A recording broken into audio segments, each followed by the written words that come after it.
Testing 1, 2. Gonna get these levels right here. And then we're gonna start. Make sure you realize, ladies and gentlemen, this is a message coming to you live from the United States of America out of Pittsburgh, Pennsylvania. The United States needs help. We are currently being undermined from within by a Trojan horse. There are a number of foreigners and also Americans who are aligned with foreign interests who have currently infiltrated the American government and are posing as a MAGA movement or a Maha movement, but it's actually, it's much worse than that. It is a social media-based scripted bullshit takeover of American discourse by American and foreign bullshitters that are programmed to rise in prominence. And that is done by the careful orchestration of their accounts on social media, careful orchestration of very prominent censorship and demonetization, which has now resulted in an awful lot of people that needed to see Brett Weinstein or the Rubin Report or any of these other fake newscasters podcasts on the internet that are all scripted bullshit. They are scripted bullshitters, and they aren't much different than, they're not much different than these scripted bullshitters. It's all, yes, that's right, Jessica. It's all the same scripted bullshit. And one of the people that I think has written this script or helped with fine-tuning it as it went off the rails is Kevin McKernan, formerly of the Human Genome Project. I think it is extremely important also to see that these guys, all three of them, are scripted bullshitters that were told that they would have a good chance of being put into a position of extraordinary power in America. And they were told that, I think, by Kevin McKernan and Robert Malone and a number of other people that are operating behind this health freedom movement that has taken any grassroots effort to try and oppose public health as a new form of totalitarianism and scripted it into a false conservative movement that these people laugh at because they are effectively now at the top of it.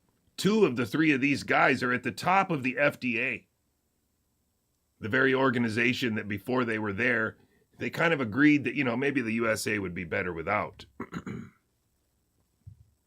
And so this guy was also pulling this same, we would be better off without the FDA, with a scripted bullshitter by the name of Vinay, and this is Vivek. And this is just one big Trojan horse that's not really, I can't quite put a finger on it, but it's not Russian and it's not Chinese. And I'm not noticing a lot of Hmong people involved in this, but there's some other pattern I just have yet to recognize. And what I know for sure, though, the pattern that I've recognized a long time ago is that there is a script of bullshit about biology. And I think I've traced the authors of that script back to Robert Malone and Kevin McKernan. Although I'm sure there are other people behind the scenes that we haven't seen yet. Steve Bannon is one of the guys who I think is also at the head of coordinating this. Longtime intellectual property expert, former Goldman Sachs guy. He pretends to be pro-China, but that doesn't really make sense in light of his staunch Catholicism. But his pro-India thing makes a lot of sense because there is a small but not insignificant portion of Indians that are actually Catholic. He promoted Robert F. Kennedy Jr. as vice president for a long time, considers Tony Lyons a genius, and Tony Lyons, of course, helped Jesse Ventura put out his biography, Don't Start the Revolution Without Me, in 2008, where in the epilogue, it was implied that Robert F. Kennedy Jr. running as an independent could join up with somebody like Jesse Ventura and win the White House. Too bad Jesse Ventura would then get shot. What an interesting anecdotal story to have as the epilogue of a book by Tony Lyons. Yes, Skyhorse Publishing, that would go on to become the publishing arm of Children's Health Defense. 2 books by Andrew Wakefield, the hero/international agent. You know, the same guy that gets promoted by all these people, including ICANN, and Aaron Seary, a lawyer who supposedly is doing God's work after working for Goldman Sachs.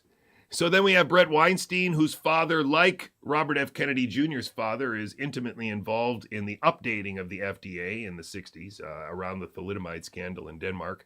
I have connections to Brett Weinstein, not because I was a big fan of his, not because my former member of Drastic colleague, Yuri Dagan, was on his show in 2020. I wasn't even aware of that until long afterward. But actually, because I was hooked up with him by somebody by the name of Piper Stover, who convinced me to write a review that was never really good enough to put out. It took us like 5 weeks to pass her, scrutiny and get it ready to go. And that was May 2021, right before Robert Malone and Steve Kirsch and Brett Weinstein would do their infamous podcast that would lead to the demonetization of Brett Weinstein and his near total evolutionary collapse into poverty.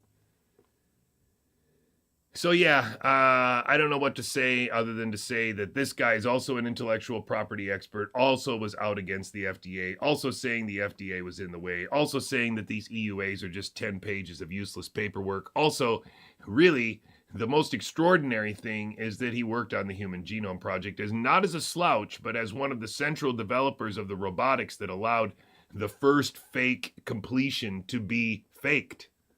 And it's not a fake completion, but what they call a completion is really just a series of restriction enzyme maps over a couple, 3 genomes, and let's call it a day if half of these landmarks seem to overlap. And they did, so then they stopped there and said, hey, congratulations, we're done.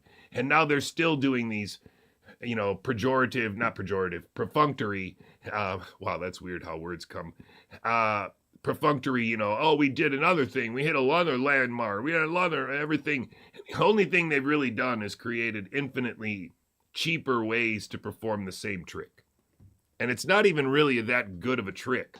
And the more that I've come to understand the limitations of their tricks, it's remarkable how just no one else seems to be able to figure it out. And I think that's all by design.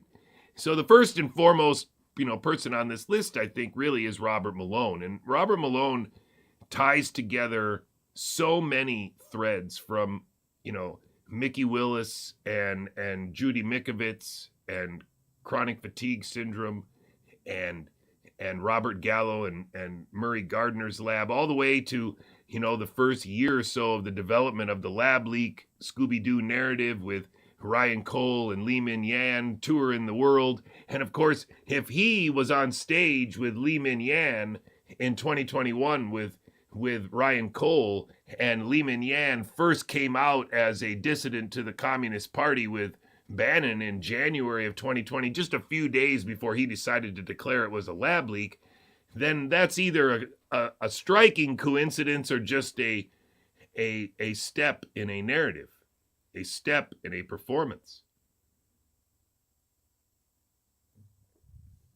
I think it was just a step in a performance. And I really believe that we have been tricked into a very, very malevolent position in our minds, because first and foremost, the green line here, everybody in America and around the world believes that Trump was shot except for me.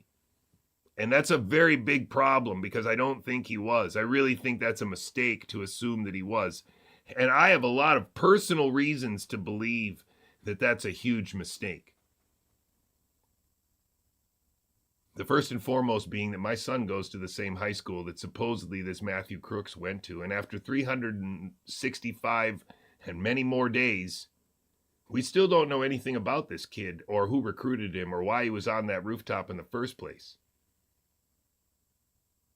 We don't know anything about the surgeon who apparently fixed Donald Trump's ear. We don't know anything about how that photograph of the bullet was actually taken. We don't know anything about multiple shooters and why all these people for more than 3 weeks after the shooting were doing podcasts about multiple shooters. And all of those people who were doing those podcasts were the same people who were responsible for us to get us to solve this mystery lab leak.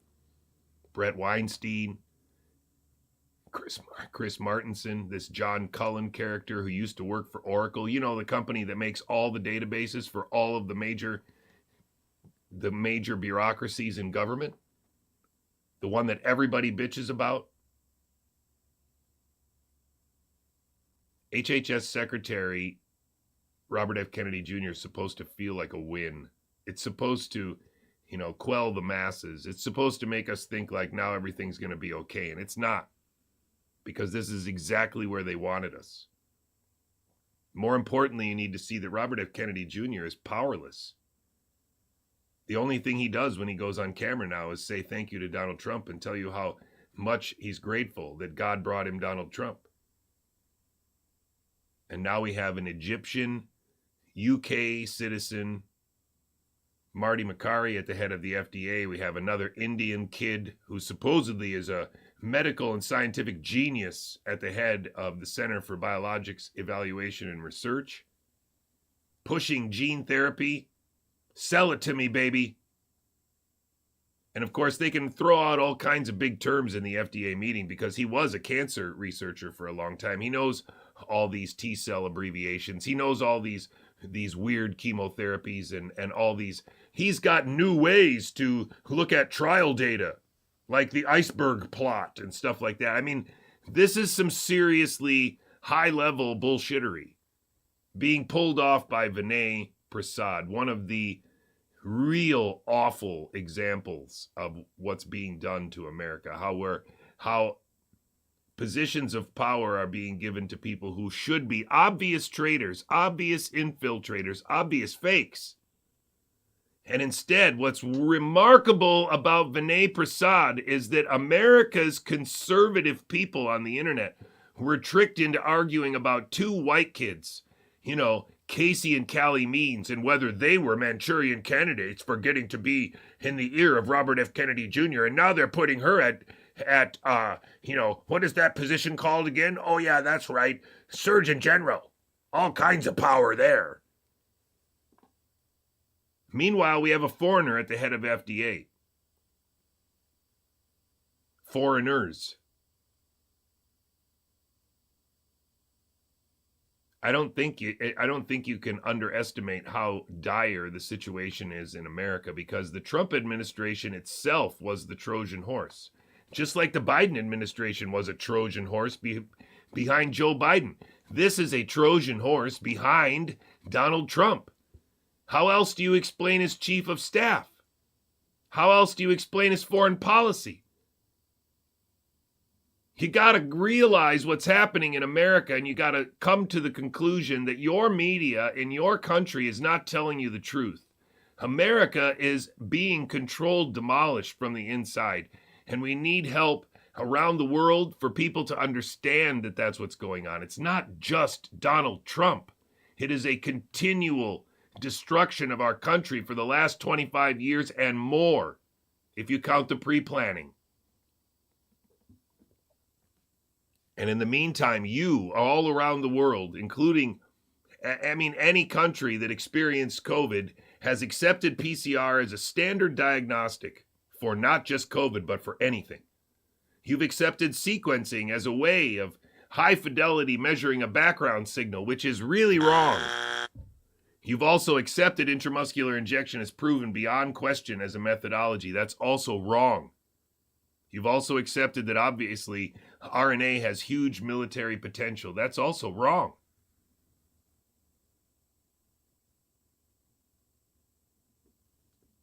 Solving health problems in America will definitely be complicated. I can kind of agree with that, but it's only complicated because they made it that way, and I don't know what to tell you. That we will.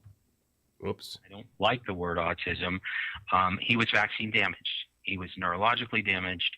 A condition that we will not call autism. I don't like the word autism. He was vaccine damaged. He was neurologically damaged. A condition that we will not call autism. I don't like the word autism. He was vaccine damaged. On every slide, the first slide, I have quotes, and I know that you don't read them at all because you don't need to read them to pass or get a good grade. But this one is pretty cool. The quote from Alice in Wonderland. "One can't believe impossible things," said Alice. "I dare say you haven't had much practice," said the Queen. "Why, sometimes I've believed as many as 6 impossible things before breakfast." So that's totally suitable for this lecture. A lot of impossible things are going to happen. condition that we will not call autism. I don't like the word autism. He was vaccine damaged. He was neurologically damaged. A condition that we will not call autism. I don't like the word autism.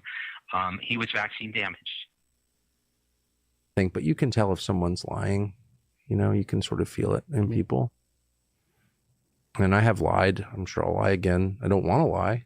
I don't think I'm a liar. I try not to be a liar. I don't want to be a liar. I think it's like really important not to be a liar.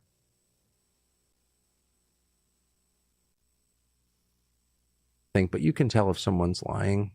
You can sort of feel it in people.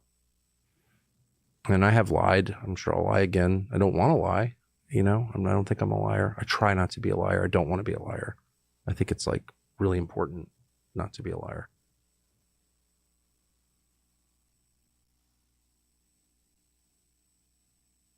What is it? It's literally turning into worst case scenario. I'm afraid that the latest data tells us that we're dealing with essentially a worst case scenario. I'm afraid that the latest data tells us that we're dealing with essentially a worst case scenario. I'm afraid that the latest data tells us that we're dealing with. From where I'm sitting, there's a whole bunch of COVID brains going around. Tells us that we're dealing with. Do I know anyone that died from COVID? The problem is that my sample tells us that we're dealing with. Concerned. But one thing I am confident of from everything I've read is that this RNA exists. You can capture it, you can sequence it, you can move it to other cells and recapitulate disease. It doesn't matter much at all what you believe about vaccines until we invent really important ones, until we have a pandemic that's killing everyone, and it's measles plus, okay, I can tolerate what you think about measles because not that many people die from it. It's just a big hassle in the end. But no, when we have this new pandemic that is, got 75% mortality, and there'll be no pretense of being polite in the face of these beliefs. It'll be a moral emergency because it has to be.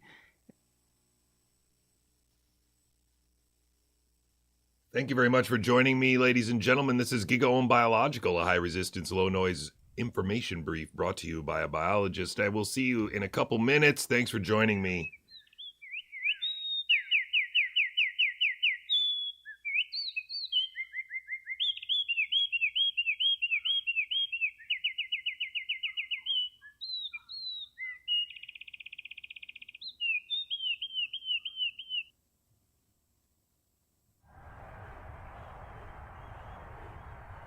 I don't care how you get there. I don't care what you do to get there. The goal is to win. What time is it? Game time! Woo!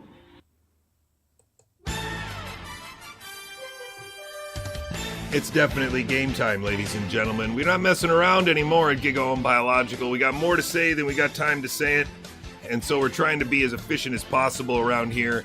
I know that you have a lot to do every day, and I know there's not enough time to do it, so I know that producing 2 hours a day, 5 days a week is already kind of overloading a lot of people, but unfortunately, I don't think there's any other way forward. I will try to repeat a lot of the things that need repeating.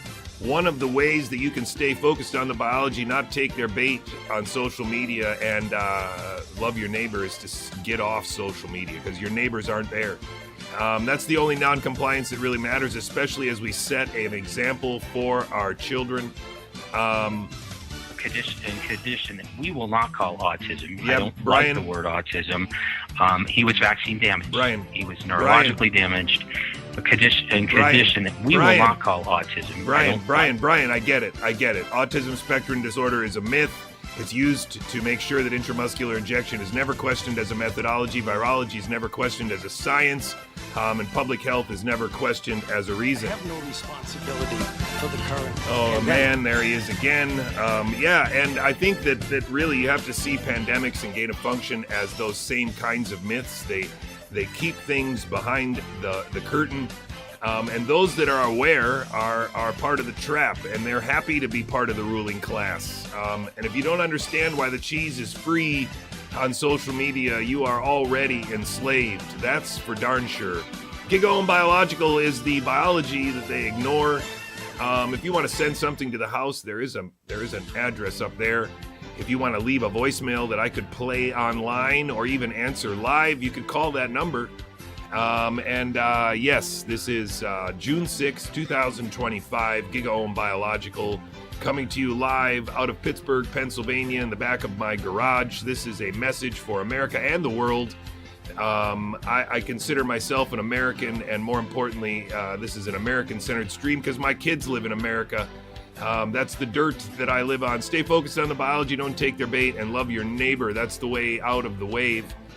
And again, I said, my name is Jay Cooey, and you can find some stain of my academic career on the Library of Medicine's website, PubMed. You can also see my original YouTube channel, JC on a Bike, on YouTube. I'm trying to kind of stay away from it now because it's kind of a historical document. One of the coolest channels, I think, out there that you can't really stream to anymore because if they crash it, they crash it. You can also find some of my ideas represented in a Substack called Woodhouse 76. And also, you can find some of my ideas in the Wuhan cover-up book. And yeah, I used to be barbecue buddies with the head of NIH, so I got a lot of connections that don't do me any good, but that's all right, because I've got also some subscribers and some supporters that keep this thing afloat, and I've got a lot of people sharing the work, and that's how new people find it. So if you can't support, please share, and if you're not supporting but could, maybe consider it by going to gigaohmbiological.com. And at gigaohmbiological.com, there's a lot of links. One of the most important ones is there on the far right called Stuff. You can also find that link, Stuff, on the bottom of the page. As we start to upload textbook chapters and other things, they will all be there under the Stuff link. Right now, the most important link on the Stuff link is that McKinsey report on population. If you sign up to be an OMI, you will just be adding yourself to a list that we're kind of using, but not really. So don't think there's going to be a lot of stuff coming in the mail or something like that if you sign up for that. And then, of course, there's HousatonicITS.com. Can't recommend his work enough, and I certainly can't recommend enough that you start scrolling on his website, the research tab, because there you can get lost in a chain of mentors that I think is responsible for the trap we're in. And I want to advocate for more people like me and Mark, more people like Joe Marshall of the Liberty Perspective, people that are just one man or one woman shows, no editors, no social media managers, no sponsors, just grassroots people sending in cash to a P.O. box. That's basically how this works. Whereas the internet is actually composed of a team of performers that are all on the same script. I'm going to start that over again. And that same script is a fake script, but because they work together, it's very convincing. You don't have to think of the internet and the show that they put on as just this one guy who's chalking his hands up and pretending to stop the train. But you got to think of it as hundreds of dudes, hundreds of girls, hundreds of boys, all kinds of performers, doing all kinds of different miming, what do you call that when you pretend to do something? Miming the way that they're starting that train. And that's how they got this pandemic to happen. And a lot of the people that I have on this screen are just on this screen because I know them. I know them personally. I've shaken their hand. I've taken selfies with them, and I know them to be liars. So that's why they're on this screen. The people at the top of this are people, some of whom I think are quite good, but just completely they're completely trapped by the people underneath them. And only a fraction of these people need to be in on a portion or the whole script. The rest of them can just be naive and think and trust in the rest of them. Unfortunately, each one of these people has personally not passed the, smell test in one way or another after repeated attempts to interact with them. Some of the worst people on this picture have, so much irrelevance to American discourse. It's actually comical. I mean, how much time I wasted with Jessica Hockett or with John Bodwin on the Steve Kirsch steering committee. This guy almost ran away from me when I tried to take a picture of him, and then when I put my arms around him, I was kind of, anyway, these people are the ones that know are monsters, and the ones that don't know are idiots. And they're dangerous idiots. That's the part that's most frustrating right now. I think Thomas Binder's a good guy. I think Sukrit Bhakti has probably been put under too much pressure that he'll do whatever he's told now, including tell everybody that now that RNA pandemic is a settled discussion thanks to Jonathan Cooey, we should stop talking about it. I think Mike Eden is a problem, though, and later on in the second part of the show, I'm gonna briefly open a old video of his with Paul Alexander and himself on my show, and see if we see something a little differently than we did a couple years ago. I'm very excited to be here today because I think they've really screwed up. I think that they've made some serious mistakes, and one of the biggest mistakes they made is scripting this clown right here, this guy named Kevin McCairn. Worst case scenario, he was scripted with very specific people, which is also incredibly damning for his role in this whole charade. He's connected to George Webb and a couple clowns, like really serious clowns, like Paul Cottrell, who is all but criminal evidence as long as he's alive. Same as this guy is basically criminal evidence as long as he's alive. These people have been paid for 5 years to lie about how people died. And these people have been paid for years or given book contracts to lie about how people died, especially lying about how people died in America. Because there was, by definition, less murder and more negligence in other countries. But in America, there was a lot of murder. And these people were scripted to make sure that we would never figure it out. Especially this... It's literally turning into worst case scenario. This absolute buffoon. I'm afraid that the latest data tells us that we're dealing with essentially a worst case scenario. Who was recruited, in my humble opinion, because of me. He claimed to have some neuroscience, connections that we shared. He worked with some guy that I was working with at the University of Pittsburgh, and I saw your bike rides. You should come on this stream with me and a couple other dudes. We're really leading the way of solving the puzzle here, And for 5 weeks in a row, I did that. Wasted hours of my time getting drawn in to this idea that there is some network of people that's bucking the system despite the best efforts of the censorship around the world, and they're getting away with telling the truth. Some of them are in this group Drastic. Some of them are online, like this guy, apparently. And of course, one of the biggest giveaways of all this stunt was the idea that he was calling Mark Bailey's wife, Sam Bailey, a whore for more than a year, and using a meme of her as a whore with hot dogs in her mouth to celebrate donations on his stream. And then in 2022, this man with big morals decided to do a live stream with Kevin McCairn and debate specifically the existence of viruses, whatever those are, with the lack of precision and strict use of language that is just absolutely gross. If you can find that video and watch it, it's just gross. These are absolute traitors to all the children of Earth. That's how bad Mark Bailey is. That's how bad Andrew Kaufman is. That's how bad Tom Cowan is. And that is certainly how bad Kevin McCairn is. They are on par with Mary Holland and Meryl Nass and Robert Malone. Just joined later. Just played a dumber role. A role with more, oh, so what kind of possibilities. I mean, I am mad about it. Don't get me wrong. I think anybody that experienced what I experienced with these people would be mad. Anybody that was having memes of shotguns in their mouth on the internet, suggesting that I might kill myself this year, I would guess you'd be mad too. Or maybe not. Maybe you're cool with it.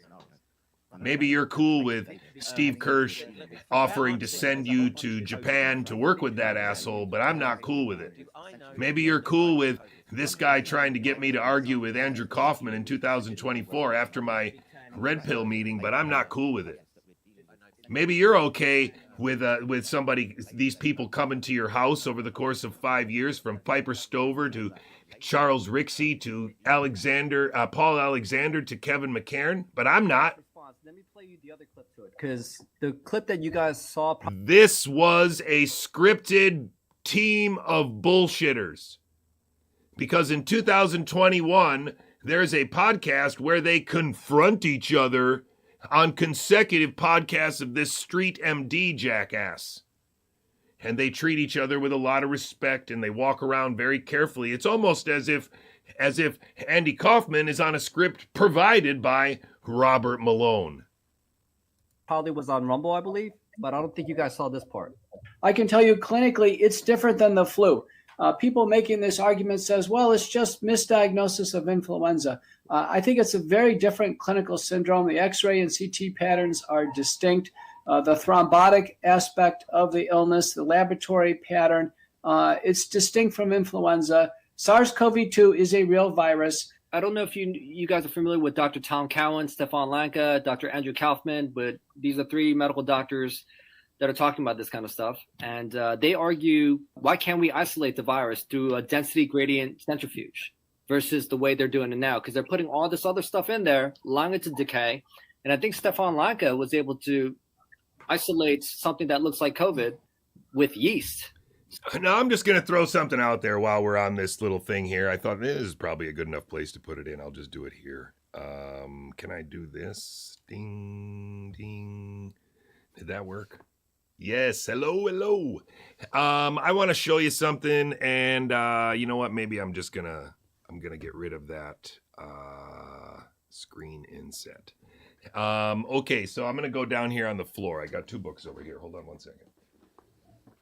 Got to release this wire, otherwise I'm gonna pull these things out of my ear. Come on. What? What is going on there? Okay. So what I wanted to do is just show you a thing. This is Fields Virology Volume 1, and down there by the basketball, trying to do my best impression of a weatherman, that's Volume 2 right there, see? And then I also have Fields Volume 4, other editions of the same thing, so I can check how things have progressed and how they've represented things. Now, you might be aware that I've been working on my understanding of bacteriophages. I got here, for example, sitting on an unopened copy of Nature. This is from May 19th of May 2016, and it is The Anatomy of the Bacteriophage T4 Genome Injecting Machine. Very exciting episode. And I, of course, have been working on a number of homework books. This one is one of my recent favorite homework books. It's called Genetic Recombination, Thinking About It in Phage and Fungi. This one's got some really interesting stuff in it.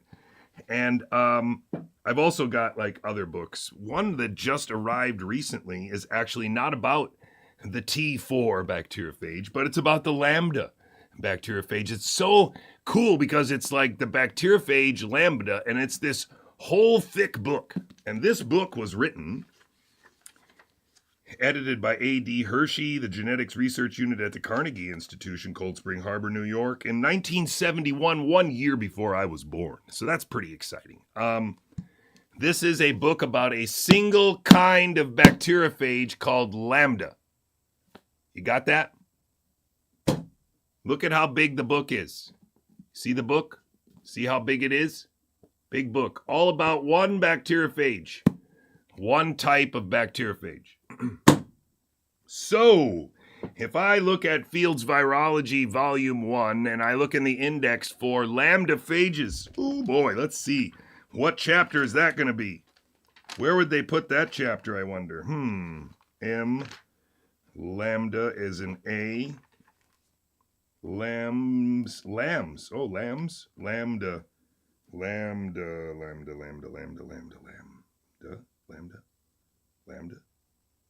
What?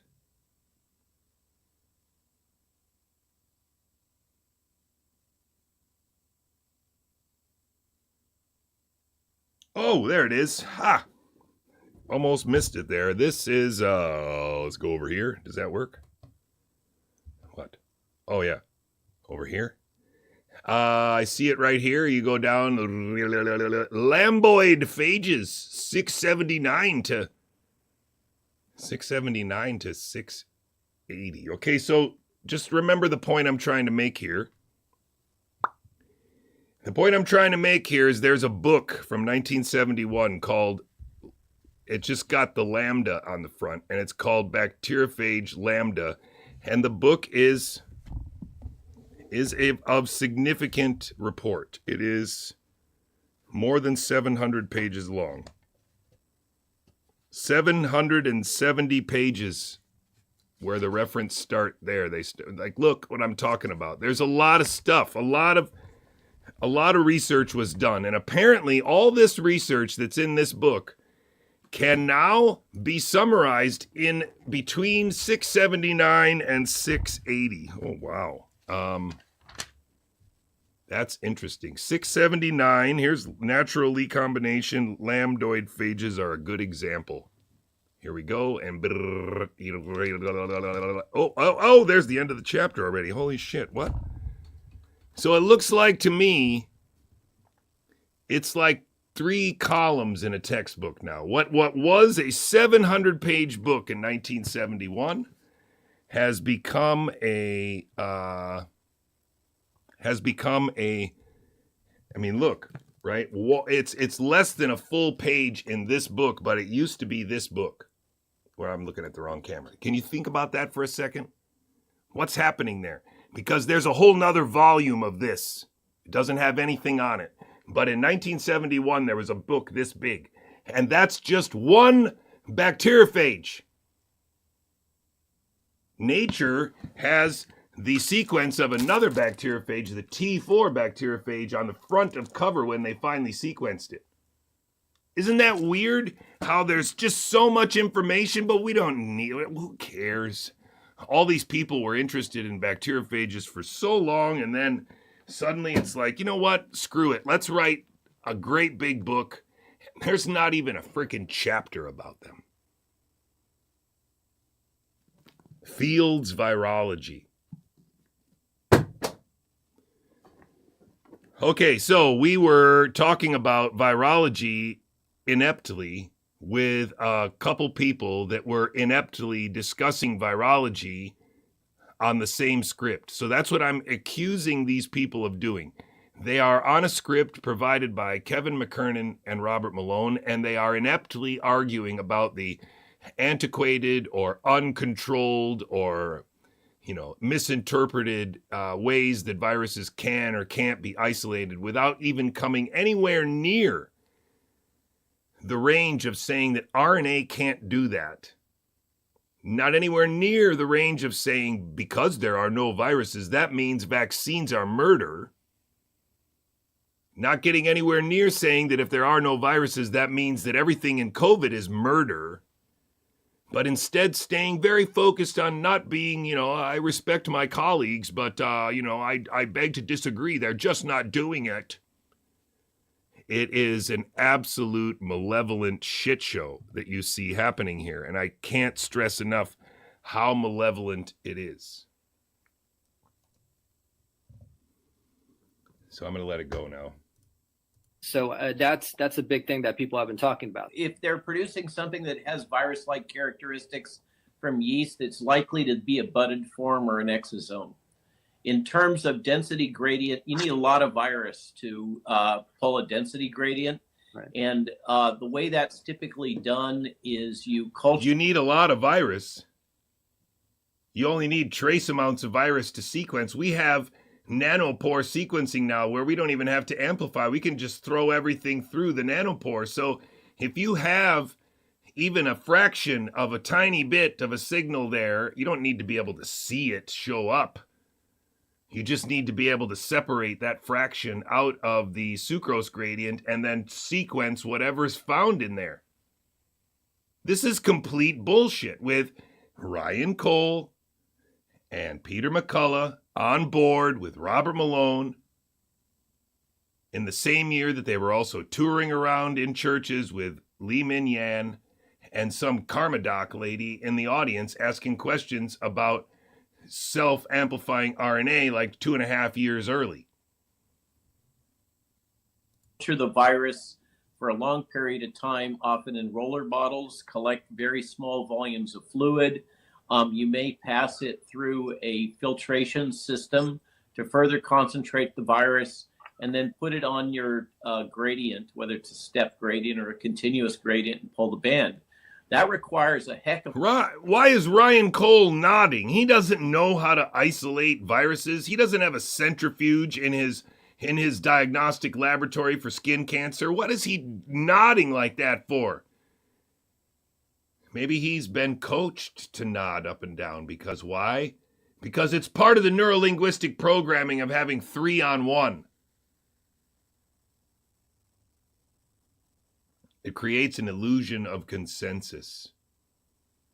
A lot of virus. That is absolutely not how you isolate a primary variant. You know, the blog that, the Substack that Jay Bhattacharya started with a Canadian kid called Illusion of Consensus. Yeah, that's the term I'm talking about. Yes, he stole that from me. They all did. It's not that I made up the term. It's the one who's using it, the one who is using it the best to describe them and what they are doing, what they are engaged in. And also very, very succinctly describing that in this scenario, it wouldn't necessarily have to be that Ryan Cole is in on it if Peter and Robert are in on it. Just the same way it doesn't have to be that Peter knows that maybe Ryan and Robert Malone have already been on a boat together for a week a couple times, planning this all out and rehearsing it so that they can fool Peter. Now, I'm not going to sit here and tell you that any of these guys are good guys, but I'm going to tell you that you have to assume they're all bad guys until they start waking up.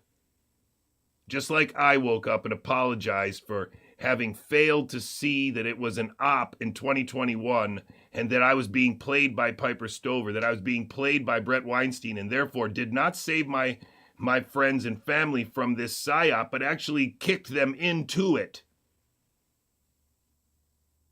And every one of these people should have already gotten there by now. Holy shit. Sample. The reason why you have to do it in the presence of the drugs is because you have the problem of contamination with mycoplasma, bacteria, etc., from primary clinical samples. And so that is the primary reason why, of course, on top of the fact that there would be bacteriophages in any sample you took in a clinic, an irreducibly complex background of genetic signals is present in every clinical sample, and these horrible PCR tests were never designed to amplify a signal on that background. They were designed to amplify a signal present in distilled water. That's it. And they were designed to be a high-fidelity instrument in the presence of distilled water controls or genetic controls that were also pure in distilled water, not clinical samples. I cannot stress enough to you how the PCR test being ignored by both Robert Malone and Peter McCullough and Ryan Cole and also Tom Cowan and Andrew Kaufman and Mark Bailey is part of the show. Because instead of demolishing the detection of the COVID, they are demolishing the isolation, purification, and culturing of it. See that for what it is. That is the trap. Because it sounds like they're dunking on those guys. Wow, that's amazing. But they're all just ignoring the fact that none of that matters when they're using PCR en masse to describe it. They seem to be woefully unaware that the illusion is not being sustained by isolating the virus. The illusion is not being sustained by sequencing a pure form of a virus from a sucrose gradient from every patient. The illusion was being sustained by PCR as a useful diagnostic, and it still is. You have to impose stringent criteria that will keep those things from overgrowing the cell layer while you're trying to grow out the virus and passage it. I don't wish to cast shade on my fellow colleagues. I don't know what their background is, but these are classic virology isolation methods and techniques. There's nothing idiosyncratic here. And I don't want to cast shade on my colleagues. I don't know their background is a lie. He scripted them. That's why you say that. To isolate a virus by density gradient, you would require somebody to be incredibly virulent, just shedding very, very large amounts of virus. Why does Ryan Cole think that's funny? You would have to have somebody who's incredibly virulent, shedding a lot of virus. Is that funny? Incredibly virulent. That's really funny. At the start of the pandemic, when everybody's being murdered in hospitals, that's pretty funny. When he's already done 150,000 COVID tests. How much money a test there, Ryan? And you would have to have a body fluid that has that large amount of virus. And even then, I don't think it'd be possible. You would have loved to be in my seat. What are you talking about? This spat the spat with Peter McCullough is also fake, because Robert Malone right now, and I will show you in the second half of the stream, is currently orchestrating some false opposition. There's some people who are trying to split the Mahat movement, and it's a bunch of liberal women. And it's a bunch of liberal women, some of whom are supported by the wellness company. Who works for the wellness company? The wellness company is very bad, was something that I was told at the CHD inaugural conference by Matt Crawford and by Ryan Cole and Robert Malone. Don't underestimate how bad we got them. Don't underestimate how overextended they are.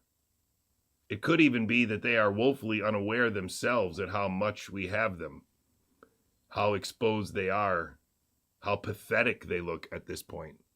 But see it for what it is. These are all spectacular failures. It's one failed operation. That moment. Dr. Kaufman, how would you have responded to what Dr. Malone said at that point? Well, let me start off by saying that, creating the appearance of a scary, deadly virus is a major tool in the toolbook of the, globalist empire, like the people behind the World Economic Forum and Agenda 2030 and other things like that. I see. So would they orchestrate something, or would they just lie about it?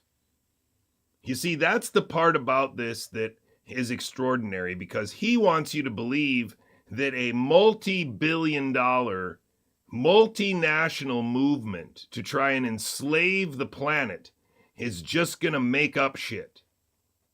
That they're not going to kill anybody, that they wouldn't use an existing anticipated rise in all-cause mortality for something a little more useful, that they wouldn't take advantage of that and tell us a story, but it's just that these people are killing us. You see how it is? It's really the same basic narrative that Sasha Latipova would tell you. You don't stand a chance if your military and the militaries around the world are poisoning people to kill them. Then you don't stand a chance. That's what she wants. That's what they all want. They want you to think that the only thing you can do is go to Stella Emanuel's website and buy her bottle of anti-spike protein therapies. They want you to go to his website and buy his colloidal silver, or pay $1,500 for a consultation. They want there to be an alternative health network that is a free-for-all on American society, that undermines our faith in our government and our society as a whole, and distrust in our neighbor. Otherwise, he would be very, very honest about what he knows about Robert Malone and how obvious it is that Robert Malone can't be a dissident, and why it's a joke that the guy who is connected to Murray Gardner and thought that we would probably have geneticists in every hospital curing childhood diseases with retroviruses in 10 years after his postdoc. But instead, he's going to treat him with respect and stick to the narrative that Robert Malone and Kevin McKernan gave him about culturing a virus or isolating a virus or controls for isolating a virus, instead of going to the literature and reading papers and finding out that virology as it stands right now is transfection and transformation in cell culture. Full stop. They never do culture these viruses. So if they know that, then why don't they take the logical step of teaching people that how do they get around that problem? They get around that problem using standard manufacturing techniques for recombinant DNA and RNA, and then they transfect cell cultures in animals and call that virology. And in 5 years of fighting this narrative, this traitor has never made any progress from the bullshit that you are going to hear right here, which is from 2021. So they want to make sure that even the people who maybe think it was been exaggerated or that they're concerned with health freedom, that they never spread this truth. That concerned with health freedom? What about concerned about the vaccine schedule being criminal? I thought there were a couple organizations before the pandemic that thought that the vaccine schedule was criminal. I guess not. I guess they're interested in health freedom, according to the scripted traitor Andy Kaufman, the guy who was applying for grants to build biometric devices to monitor prison populations in New York State before the pandemic. And I have photos to prove it. There are no disease-causing viruses, because then they won't be able to run this program again with the next scary, pandemic. So he has no clue then that if there are no infectious viruses, then the 72 shots on the American schedule for kids is a war crime. It is a humanitarian crisis. But as a doctor and an outspoken critic of psychiatry, apparently he's not smart enough to get there because he's so frickin' focused on culturing and isolation and promoting the foyas of Christine Massey. They're never going to get there to say that if there are no infectious viruses, then what? The WHO can't pull their show anymore? No, if there are no infectious viruses, then we have been injecting children in America in a way that's not done in any other country in the world for decades, and it's all false. And this guy doesn't give a shit. Situation. But also, it's important. So none of these responses really, either they responded with something that was just simply not true, like that the virus has been purified, that Dr. Malone said. That's simply not true. Or they divert away from the actual subject. And part of that is because you didn't really ask a well-constructed question. If you believed what you say you believed, you would be angry, upset, and energized. Not calm, cool, and retarded. This man is so fake. He's like an android. And the reason why is because he's reading a script. Because he is a trained psychiatrist and he thinks he's clever enough to do it in a way which will be more effective. That's how diluted he is. He is an agent on a script with coaching, and he's trying to follow the coaching as you see it right now. You didn't really know what Dr. Lanka did in his experiments, so you described something that they didn't understand correctly. What he did is he ran the virus isolation experiment without a virus and produced cytopathic effects, which is the proof of the virus's presence in the body fluid. So how can you get the same result if there's no virus, if the virus is the cause of the result, and the result is the proof of a virus? So the question that's obvious here then is, how is it that we have a field called virology with multiple volume books about virology if there are no viruses? And the answer to that question is virology is transfection and transformation in cell culture and in animals. And this scripted liar will never tell you that because he is on the same script as Robert Malone. So, the question would be, hey, by those standard isolation procedures that you describe, that originated in the early 1900s for the discovery of bacteriophages. I shit you not. Plaque assays are for bacteriophages, my friend. Explain how that proves there's a virus in the person. Or can you address why they don't do control experiments? Isn't a control experiment a necessary part of a scientific experiment? But then the answers kind of led. So first of all, the leading answer was, are we really to believe that he doesn't understand that they produce the synthetic DNA sequence that they call the virus in a pure form and then apply it to a cell culture and start there? Is he going to actually pretend that he's unaware that any viral sample that has been supplied by Ralph Barrick to somebody else is a pure recombinant clone of a sequence that they cannot isolate in whole in the wild to this day? Are we really going to believe that he doesn't know that, so he can't explain it, but he's stuck in this little tiny hamster wheel of limited understanding, and it's just not his fault? He can't read those papers. He can't get that far. His degree doesn't cover that. of course, it's well established. Yes, I believe there are viruses. I believe this virus is real. Now, that doesn't mean anything scientifically, right? Because we can point to people who think they're real and people who don't think they're real. It's meaningless. It's giving away your opinion to someone else. Or just saying, this is my opinion, I just stated outright, but I have nothing to back it up. Now, with Dr. McCullough, he gave clinical evidence. So he said he thinks people have a different pattern of disease with the flu this year compared to other years. So this doctor is not able to get to the point where he's like, if people thought that and they acted stupidly because the CDC said, if you can't ventilate people to stop spread, at least if their pulse ox is low, give them supplementary oxygen, and that in the literature of medicine for the last 20 years, including critical care medicine, you know, where people like Pierre Corey worked, that giving people supplementary oxygen, high flow, supplementary pure oxygen leads to ARDS. There are monkey studies.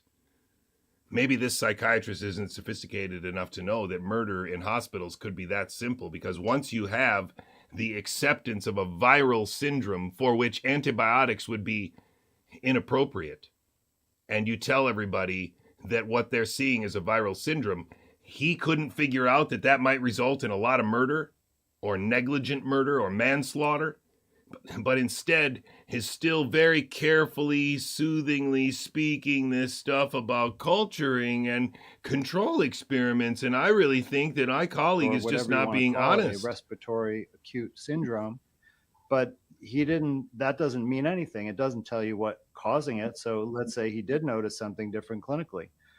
How do you know that's not a different flu virus if you believe in flu viruses? How do you know it's not a different toxin, maybe a new food trend, maybe a new plastic used in consumer goods? You know, there's no way to know what causes it by observing what you see clinically. So that's not, an argument that you can speak to this issue. Now, what Dr. Malone said there at the end about there's not enough material. So he knows who Dr. Malone is. What Dr. Malone said, I don't know if I would remember his name if it wasn't still on the screen and I'd never seen him before. But he's got notes. What Dr. Malone said about, it's a script, guys. It's a script, and we fell for someone with real large. America fell for this, and effectively this is a giant Trojan horse. We all got sucked into this argument, and only the people who had bad questions were in this argument or found these people. And then we all got behind this weird movement in America called the Health Freedom Movement and got convinced that it ended up part of the MAGA movement. And this is all just an elaborate orchestration, a herding of cats, and we fell for it because social media is a military control software suite. And you cannot use it skillfully and escape. If you skillfully use social media, you will be enslaved by it because you're allowing an unknown source to put thoughts in your head. And I guarantee you they're not doing it to save your kids. They're doing it to enslave your kids. Viral shedding. Well, that just kind of doesn't make sense. Well, I'm running a transparent, open, honest I want to pick up where I left off with these guys because it's all one malevolent show, and I want to just illustrate. So what we didn't hear was the stuff right after they're all lying to me and I kicked Dazak off the thing. Now listen to what he says right after the, they're all lying to me and they all had NIH grants and they were all lying to me about the NIH grants. Mission. Then what was interesting, Bobby, is that, of course, the other 10 to 15 members went after me. What's the matter with you, Sachs, you anti-science, reckless, buying into the right-wing conspiracy theory and everything you could imagine? And one of them was a friend of mine for, as I said, for probably about 25 years, who ripped into me personally, like I don't usually experience, but saying how tell us who he was. It's because of the personal thing. Let me just mention the bottom line, though, which was hilarious to me, although a little sad, which was as he was absolutely furious with my anti-science, out comes one of the FOIA documents, which is one of Dashig's NIH grants. And who's a co-investigator? This guy, which I had asked him. I asked all of them, tell me, do you have any relationship? Not a word. So the guy's co-investigator. Of course, it turned out several of them were co-investigators. That's when I said, okay, this whole task force is being closed. We're not using this task force. We're going to find other ways to get to the facts on this. Oh, well, I can tell you other scientists then said, what are you doing, Sachs? So reckless, so anti-science, after all of these people had lied and had prevaricated and had disguised their conflicts of interest and so on. And then the next ones start to attack. And then it turns out, okay, they're in it too. And it's really quite a web, actually. So that's one side of it. I'd say there are three sides of this story that are absolutely fascinating. One is this kind of... That's script reading right there. I turned down my volume so I could drink. That's script reading right there. He's looking down right now, but he's reading. He's trying to get himself back on his note list. Web of connection, conflict, pretty much all of them around NIH grants, around Tony Fauci and his group that he has supported. That's really, really an unpleasant part of this. The second thing that we learn is from the FOIA releases themselves that, and you know it, but it's amazing to see, actually. I find it pretty low life. I don't expect more of government in general, but when it is in the scientific side, I kind of still hoped that there was more integrity there. But from the first day that we know of NIH taking its hand on the public response, which I put it February 1, 2020. It may predate that, but February 1, 2020 is a now notorious secret phone call that Francis. But that was already when Steve Bannon had said it was a lab leak. Steve Bannon was already on stage with Li Min Yan. That was already when Robert Malone had spun his team up and already used 3 weeks to scan all known pharmaceuticals and nutraceuticals in the FDA catalog with the domain AI server thing, and used X-ray crystallography models that he generated of the viral proteins that he was interested in to identify celecoxib and famotidine and ivermectin and remdesivir. Just put that into perspective about what this guy's claiming to be. I'm telling you though, whoa, look at these guys. They were doing emails and stuff. Collins and Tony Fauci organized with Jeremy Farrar of Wellcome Trust and a group of virologists.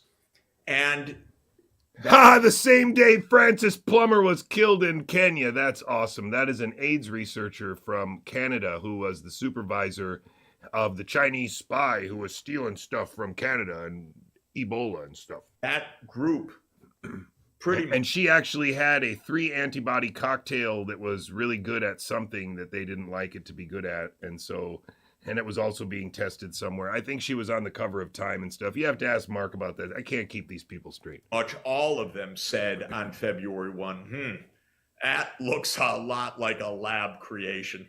Not just a lab release, a lab creation. And it's interesting and important for people to understand why. And so I'll digress for one moment. It's interesting for people to understand why they thought it was a lab leak. This is the Scooby-Doo. This is the mystery-solving exercise that we're all supposed to go along with our friend and our friend, right? That's the idea here. This is in 2022, ladies and gentlemen. 2022. Scripted bullshit from a UN Vatican speaker, SARS-CoV-2, the a virus Kennedy that kid. causes COVID-19, is like SARS-1, but it's got one little bit of its genome that makes it really infective and very dangerous. And that is what's called the furin cleavage site, or the proteolytic cleavage site. And 4 amino acids in the... 4 amino acids are the cliff face width between normal everyday operations on Earth and a ongoing RNA pandemic. That's how narrow the cliff edge is. 4 bases. Stop lying! My gosh, what a joke. This long, or 12 nucleotides in this 30,000 nucleotide virus. There you go. It is 4 amino acids, 12 nucleotides, 20 nucleotides. Give me a break. Make it far more dangerous than SARS-CoV-1. And I mean, it's 3 bases per per amino acid. So do your math. If it's 4 amino acids, it's how many? Like, come on. This is so stupid. What happened at the beginning when this virus was sequenced. And why is it stupid from a biological perspective? Just think about it rationally for a second. If the cliff face that mankind is on is 4 amino acids wide, then once the humanity fell off the cliff, then why weren't all the virologists on Earth and all the sequencers on Earth and all of the DITRA people and everybody that's working on sequences like Kevin McKernan focused in on the 4 amino acids that made it the most contagious virus on Earth and inspired a would-be shoe salesman to drop everything and lose his house and make an Excel sheet to try and save the world? To go on and drop everything and risk everything because of a furin cleavage site, then why haven't we paid attention to its evolution and potential loss? Why aren't we focused exclusively on those 4 amino acids in every sequence we ever talk about, even when we announce that there's a new COVID variant on PBS NewsHour last week? There's no mention of these 4 critical amino acids that really kicked it all off and fucked us all in the ass. Do you see how awful this lie is? I'm so sorry that I swore there. I really am. But this is really aggravating to me, because this whole biological myth in everybody's mind that's performing for us supposedly revolves around 4 amino acids, and that is absurd. Sequenced, and people looked at it, they said, oh, this thing has a furin cleavage site. And they said, whoa, where'd that come from? And one of the immediate hypotheses is, well, someone stuck it in there because the furin cleavage site is an intense object of scientific research interest, because it was known actually, since SARS-1, that if you take a SARS-like virus and you stick in a furin cleavage site at what's called the S1, S2 junction, boy, you make that virus potentially a lot more lethal, a lot more pathogenic, a lot more transmissible. So it was an object of scientific interest that went back to SARS. The only cleavage site you need to understand is the 90 billboards that Polly Tommy was on in the early 2000s in her bra. That's the only cleavage sites you need to understand. The original outbreak. And it was a real intensive object of interest of the NIH-funded group from 2015 onward. So the point is, on February 1, 2020, if you had a activist, a young American recovering addict, son of Robert F. Kennedy Jr., and you were trying to use him for something, and he didn't want to be used for it, or he already had figured out that he was going to be an environmentalist and a falconer, and that was just what he was going to do as a lawyer, and you wanted to convince him, no, we need you to do something a little more for your country. We need you to help us with this anti-vax movement. The only way you'd be able to convince somebody that was kind of a real guy might be to kill his wife and bring a couple people over from the UK who had already practiced this bullshit, and then bring someone from, I don't know, maybe from Columbia University, and I don't know, maybe somebody from a government laboratory who claims to have an autistic kid, and I don't know, maybe put them all together in a room with Robert F. Kennedy Jr. and explain to him that, you know, we need to build a big top tent of health freedom because it's some component or another of some of these vaccines I think are dangerous. And so it's a really hard mystery, but we need you to get on board. I'm not absolving him of blame. I'm trying to accentuate and make you think of the possibility that he's not smart enough to know he's been played, because they've been playing him for years. And so when they roll Robert Malone in and Meryl Nass in and Mary Holland in and Brian Hooker in and Polly Tommy in and Andrew Wakefield in over years and years and years, and even keep him isolated so that he doesn't really know who Brandy Vaughn is, doesn't really listen to her a lot, you know, get James Lyons Weiler in there around him and stuff. He's been played, he's been used, and now he will be thrown away. And people who used him are from world banks, they are from international interests, they are from weaponized piles of money, and that includes people like Roger Ailes. It includes people like Jeffrey Sachs. It includes people like, any of these people have played him and used him over many years. I am certain of it. The virologist looked at this and said, whoa, furin cleavage site. That's the only FCS, the only furin cleavage site in a sarbecovirus that is a SARS-like virus that we know of. And boy, that really suggests maybe someone stuck that in there. Now, as you know, Now remember, one of the most damning events to occur in the last 5 years was an event that occurred at the end of 2024, I believe. Sorry, the end of 2023, I believe. No, it was the end of 2022, wasn't it? 23, let's see. It is the November 2023. Yes, it was November 2023 that the International COVID Summit found itself in Romania. And in that group photograph of a bunch of COVID dissidents, apparently, all of whom share the idea that X is the best social media platform ever, were present on stage in Bucharest, Romania. And that included a traitor and very bad liar, Nick Hudson. It included a longtime meddler and traitor I consider very bad, Brett Weinstein.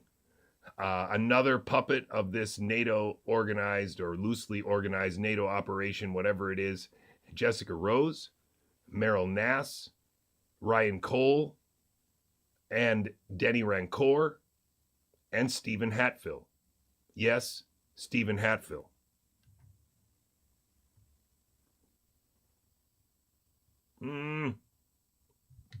Well, What's happening? Ah, darn it, I did that wrong again. Always the same nonsense. Today, I'm here with Dr. Stephen Hatfield. He is a virologist, an author, and a bioweapons expert. You probably know his name because in the early 2000s, he was wrongfully accused of the anthrax attacks and won a sizable... And the way that he was exonerated was that a former colleague of Robert Malone accused a Christian guy, and that Christian guy committed suicide. Stop lying! Settlement against the government for that wrongful accusation.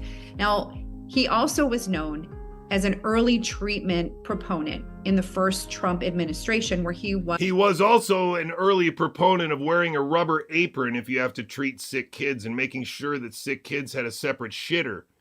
And you better wear flip-flops when you go in their room. Yes, he thought Barney should wear a mask so that little kids would get used to it. This treacherous monster is now advising Robert F. Kennedy Jr. I'm sure that's fine. Was a senior medical advisor, and he was a very controversial figure. And depending on what side of the early treatment fence you are on, you will think of him as a hero. You might think of him as somebody who pushed drugs that you don't think work. So how come nobody says that Zev Zelenko pushed hydroxychloroquine? And why doesn't she say hydroxychloroquine out loud if that's what he pushed? Isn't that weird? It's like Zev Zelenko never existed. Even the wellness company seems to very rarely mention Zev. And he's here to clarify that. We have a long conversation about that episode today. And now he is working again in the second Trump administration. He is a senior medical officer and an advisor under RFK Jr. at Health and Human Services. And he's focused on pandemic preparedness. And that's another topic we cover. So just when you think you know everything and all the behind the scenes, you have a conversation like this and you go, oh my God, there is so much we still don't know. Dr. Hatfield clarifies a lot of questions that you had. I took a lot of your questions that you sent to me on social media and I was able to ask him directly. And I can't tell you what a fascinating, but also shocking and upsetting conversation this was for me in many ways. I just continue to learn about the horrors of the last 5 years, from the virus to the pandemic preparedness plans that we completely ignored, to the early treatment debacle, to harms of the mRNA vaccines, all kinds of things that I think are really important for all of us to know now and continue to learn about. So thanks for joining us, and I think you are going to really enjoy this conversation. Okay, so I'm going to tell you a little story here before I let it play, because I want you to think, hear how I'm thinking, coach you through this a little bit. And I'm just going to draw some shit here and see what comes out. I really, really need some help getting this idea out a little bit more. And so I'm just going to work on it live. Do you like my phages? They're cool, right? Those are T4 phages, so I don't know what lambda phages look like. So what I want to suggest to you is that if the Human Genome Project, because that's where we are, right? If you think of the Human Genome Project as something that is a long-term plan, it's not it wasn't done in 2000. They just figured out what they needed to do. And so then there were a number of things, classified things, that would need to be established over the coming decades in order for the Human Genome Project to actually begin in earnest. And so what the Human Genome really accomplished was estimating the task. They estimated the size of the genome. They estimated, how many landmarks are there? How reproducible are the landmarks over a few genomes? And then they tried to zero in on a few things that would allow them to seem like they were making progress. And one of those things that Mark honed in on yesterday is rare diseases. And specifically what rare diseases are. And I don't know if I listened to Mark yesterday and I felt like there was just stuff that from a perspective of a academic wannabe professor, he wasn't one of those. So he's kind of unaware of how this rare disease thing fits into the model of grant writing. And I, as a neuroscientist and former neurobiologist, really, I am keenly aware of what a rare disease is, because in neurobiology, we are very, very interested in rare diseases. And what are rare diseases? Rare diseases in this context, although they were very not good at saying this in the genetic therapy, FDA session, rare diseases are single protein phenotypes. So what does that mean? It means that they are diseases that are defined by a single protein which is malfunctioning, not present, or wrong. So if you have an enzyme that doesn't work, then there's a set of things that happens to you during development, and that phenotype is, as best as we can tell, associated with a single protein and its aberrant formation, function, sequence, whatever. And so if you imagine the irreducible complexity of your biology as having some anecdotal examples of when the development of a child can proceed all through puberty and everything, but you'll just have some quirks. You'll have some deficits. You'll have some weaknesses. Then imagine that these are, from a scientific perspective, some of the few legitimate handholds that we might have in trying to understand the role of these particular proteins, or how a particular protein could lead to this bouquet of consequences as the trajectory across time unfolds for this pattern integrity. And so rare diseases are, intellectually speaking, the only place to start. They are the lowest hanging, they are the only fruit we can reach. And if we solve these problems by adequately correcting the misfolded protein, we will still understand very little about how that person's pattern integrity was lucky enough to have a very detrimental but non-lethal genetic error. And those non-lethal genetic errors are what allow them to, again, point to the wall and say, see, DNA equals evolution. Mutations equal phenotypes. And so they think that rare diseases are just the starting point for eventually decoding everything, picking it all apart. But the problem is that when you go from single rare diseases to regular diseases or regular whatevers, there's no single gene anymore. Like if we go schizophrenia.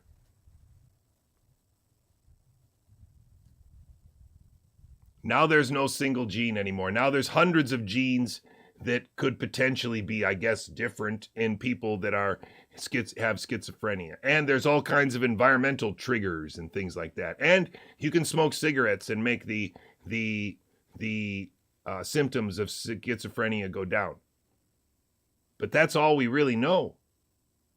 And so these very tiny handholds, they're valid. They're nice experiments. They're interesting experiments. But what happens, and this is the key, I want you to look up something called Angelman syndrome.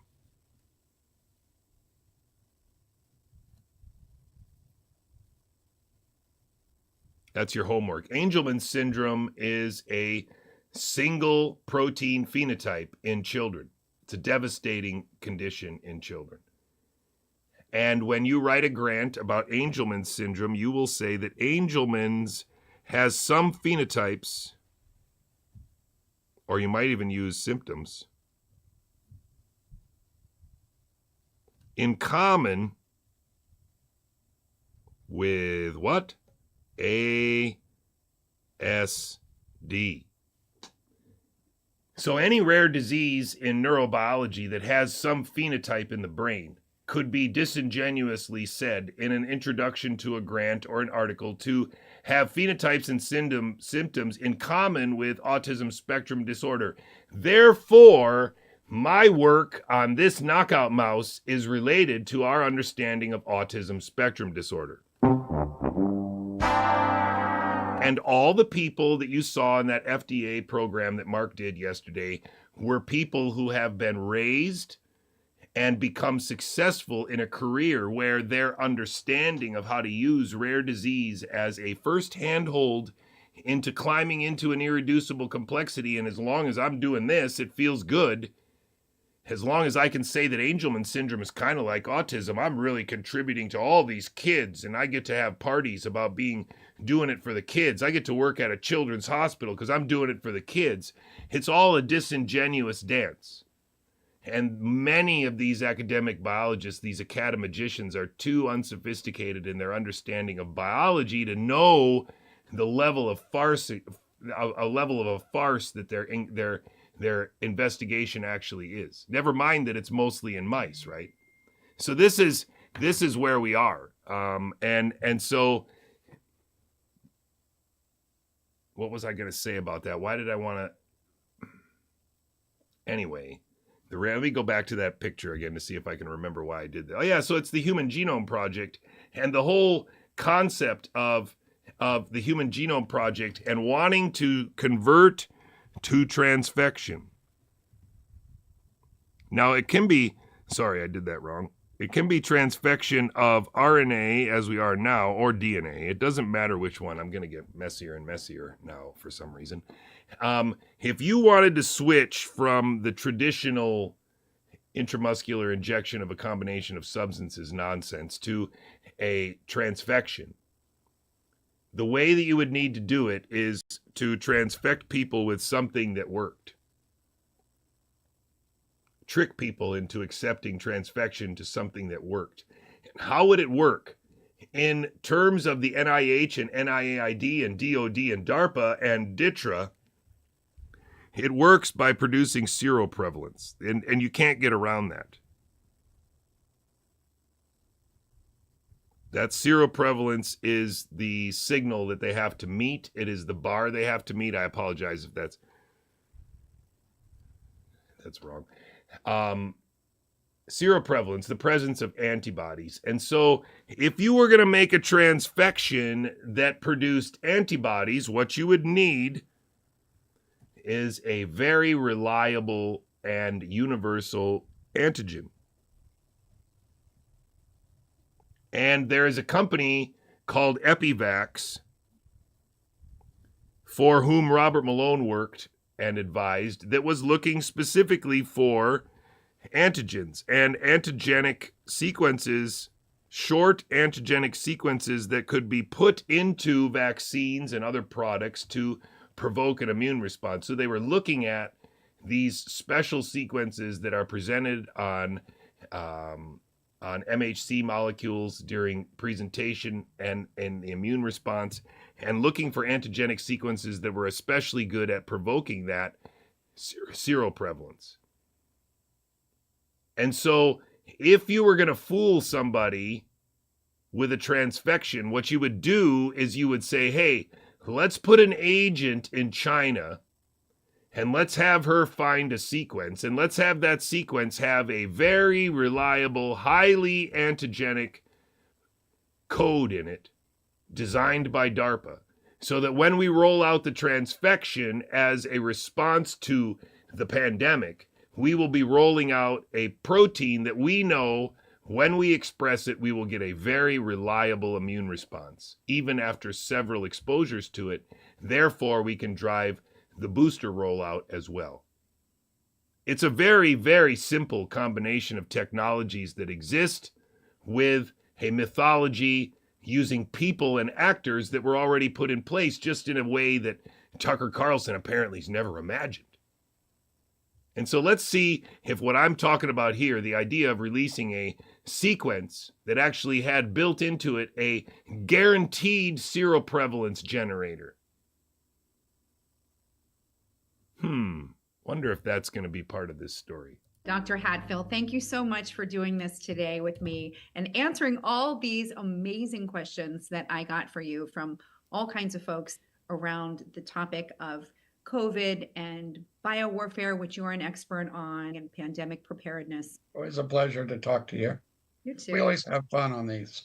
Okay, so I'm just going to fire away, and I'm excited to hear your answers to these questions. Okay.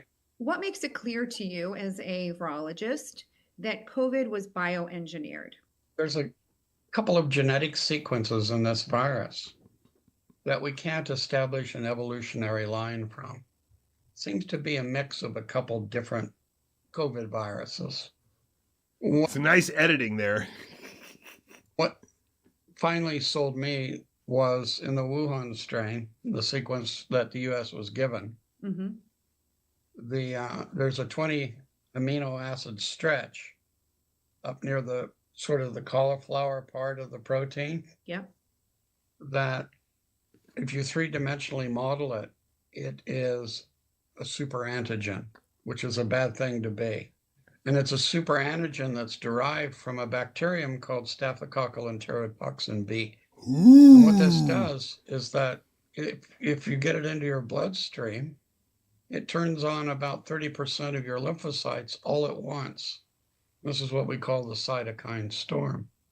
If you grew the Wuhan virus... Look at, he can't even do it without reading. He's such a putz.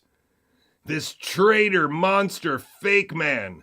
Wow. Virus on human epithelial cells, that segment. Human epithelial cells, the specialty of Ralph Barrick. You know, that really bad guy who's responsible for the virus, that fat dude who makes donuts. Stayed in there.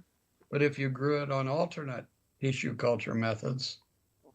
Oh my gosh, it's enrichment through frickin' cell culture, just like frickin' Andrew Huff said with Charles Rixey and Kim.com on X in 2022. Do you see it? The same absolute nonsense, bullshit biology narrative. Just no sophistication at all. No attempt to, I mean, wow. Check that thing out. And this is always sort of an indication that's been crammed in there and it's not natural. And then there was a thing called a furin cleavage site that had been engineered in there. He's still got to look. He's still got to read Malone's script. He's so dumb.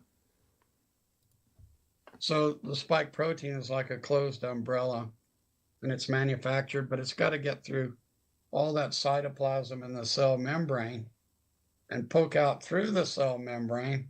And then the umbrella opens up, right? Yeah. And the furin cleavage site is what holds that umbrella together. And we've seen it in some other coronaviruses, but they're not a direct lineage to the SARS-CoV-2 virus. When this virus came out, it was perfectly adapted to replicate in man. Perfectly adapted to replicate in man, and we have data from at least one Australian scientist to confirm that, which is just a joke. Of course, it was, it's hyper enriched for the ACE2 receptor. Yeah. It didn't like bats anymore. It liked man. And, you don't see this unless it's had extensive passage. Yeah. In a host obviously. That is its target. Does the SEB motif that you just described, the super antigen? Yeah. I read a paper, and I read a paper that you wrote as well, that said the PNAS paper that I'm referring to originally. It said that motif implies, if it's aerosolized, that it was made as a result of bioweapons research. Do you agree with that? Well, it was a bioweapons agent back in the old offensive U.S. program. I mean, one of the things to realize is the whole concept of they aerosolized it, or it can be aerosolized. That actually started with the aerosolization of the avian flu in ferrets by this guy Faucier in Rotterdam, where I used to work. And I would be willing to bet that that's probably bullshit, and I'll tell you why. Because they didn't use that experiment to sequence the virus in each ferret to see how the virus was changing. And then the whole point of it being aerosolized, of course, would be that there are chemical and physical attributes to the virus on the outside, which would cause it to be aerosolized or not. That's a well understood branch of chemistry there. That the electrostatics and stuff like that. We don't need to think very hard about the idea that has to be a physical process by which at some point something that can only be spread by droplets is now spreading aerosol. That supposedly, if we were being genuine about the way the world works, that should be a change that would have been identified as a chemical change in a sequence of a protein of the flu virus that supposedly went from being not aerosolized in the first ferret to being aerosolized in the 20th ferret. But instead, they just talk about the enrichment and that the ferrets were dying more. But then what changed in the flu to cause it to fly around easier and to kill those ferrets? But we got no answer. Stop lying! They gave us no answer about how the flu changed in their ferret experiment. And so this whole argument about whether it's aerosolized or not, whether or not we should use masks or not, because if it's aerosolized, we shouldn't. But if it's just droplets, we should. This is all part of the bullshit which accepts an existence of a novel respiratory virus. SEB. Mm-hmm. And it was designed as an incapacitating agent. In other words, it would kill less than 1% of the population that it was used. An incapacitating agent is the exact combination of terms that our clown friend Kevin McKernan and Kevin McCairn were both using, but especially Kevin McCairn in March of 2020. An incapacitating agent. It's not by accident, it's because they're all on the same stupid script. And after 5 or 6 years, it's actually starting to become obvious, even to people who don't watch my stream that often. Use time. Mm-hmm.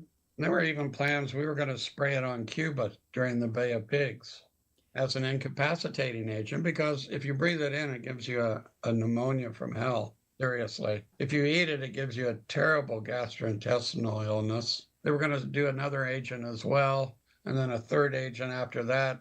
And the island would have been sick. I think he's talking about anthrax right there. For a month. And you think it would have killed about 1% of the population there? Well, nobody did it. We don't have an offensive program anymore. Mm. Seriously, in the continental United States, they shut everything down. And they built some... No, seriously, he's telling the truth. They shut everything down in America. Seriously, he's telling the truth. He's legit, just like Jessica Hockett. You know, she doesn't know about a lot of people, but she's legit. Wonderful research facilities, because these new diseases keep cropping up. So we have some labs now totally devoted to new pathogens that no one's ever seen before. Is the super antigen still in the COVID virus as we know it today? No.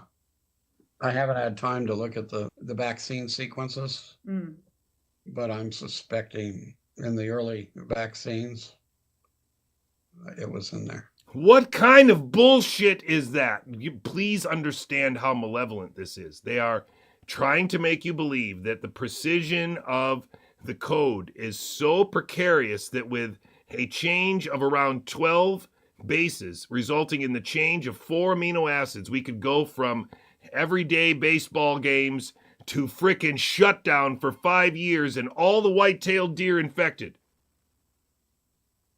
Now this guy's trying to say, I haven't really had time to check if they put this staphylococcus and enterotoxin B sequence into the vaccines or not, even though it's like a bioweapon or something. This is just comically stupid. And what's really bad about it is this mouth breather over here reading the script that she was obviously given by him is so unsophisticated that she doesn't hear the bullshit that she's harmonizing with. Really? Interesting. Well, they took this paper was discovered later on after, Yeah.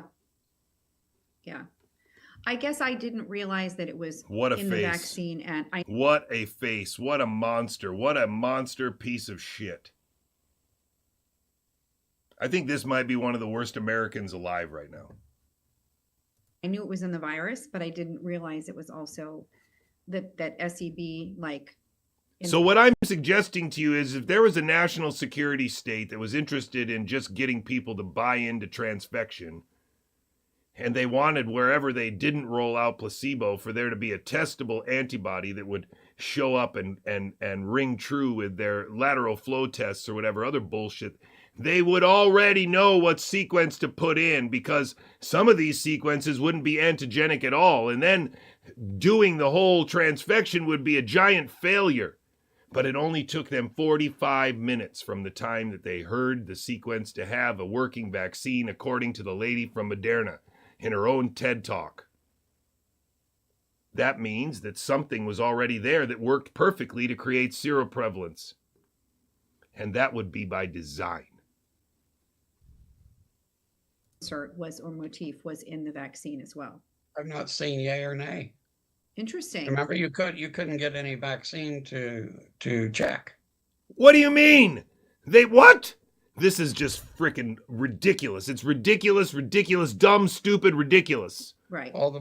They were finding all sorts of weird things. It was only recently, the extraneous DNA fragments and all that. Oh, man.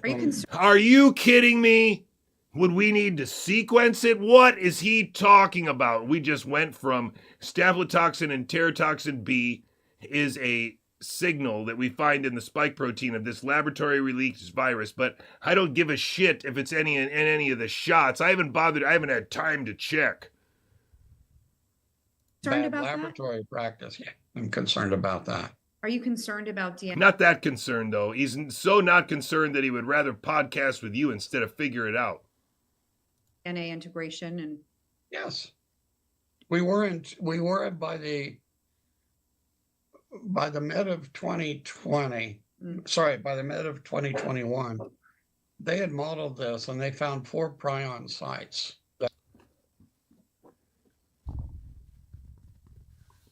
4 prion sites. Remember, Google tells us that Google Fold has figured out how proteins fold, but we haven't taken that AI and asked it to show us how prions are able to, like, one particle of prions causes all the proteins in your body to fold wrong. They found 4 prion sequences in there. This is just an admission that it's the same script that jackass Kevin McCairn was on since March of 2020. That could fold abnormally into an insoluble. Another subject in biology that needs a gigantic book, or many gigantic books, are prions. When they seem to be so simple, they're just prions, are just proteins that cause other proteins to fold differently and the same way as them, and it's like this cascade, and it's just a disaster. And yet these books, they don't explain it at all. They don't have a summary chapter. They're just really thick books about nothing. I know because I've read them. Amyloid, if you will. And it always had that potential.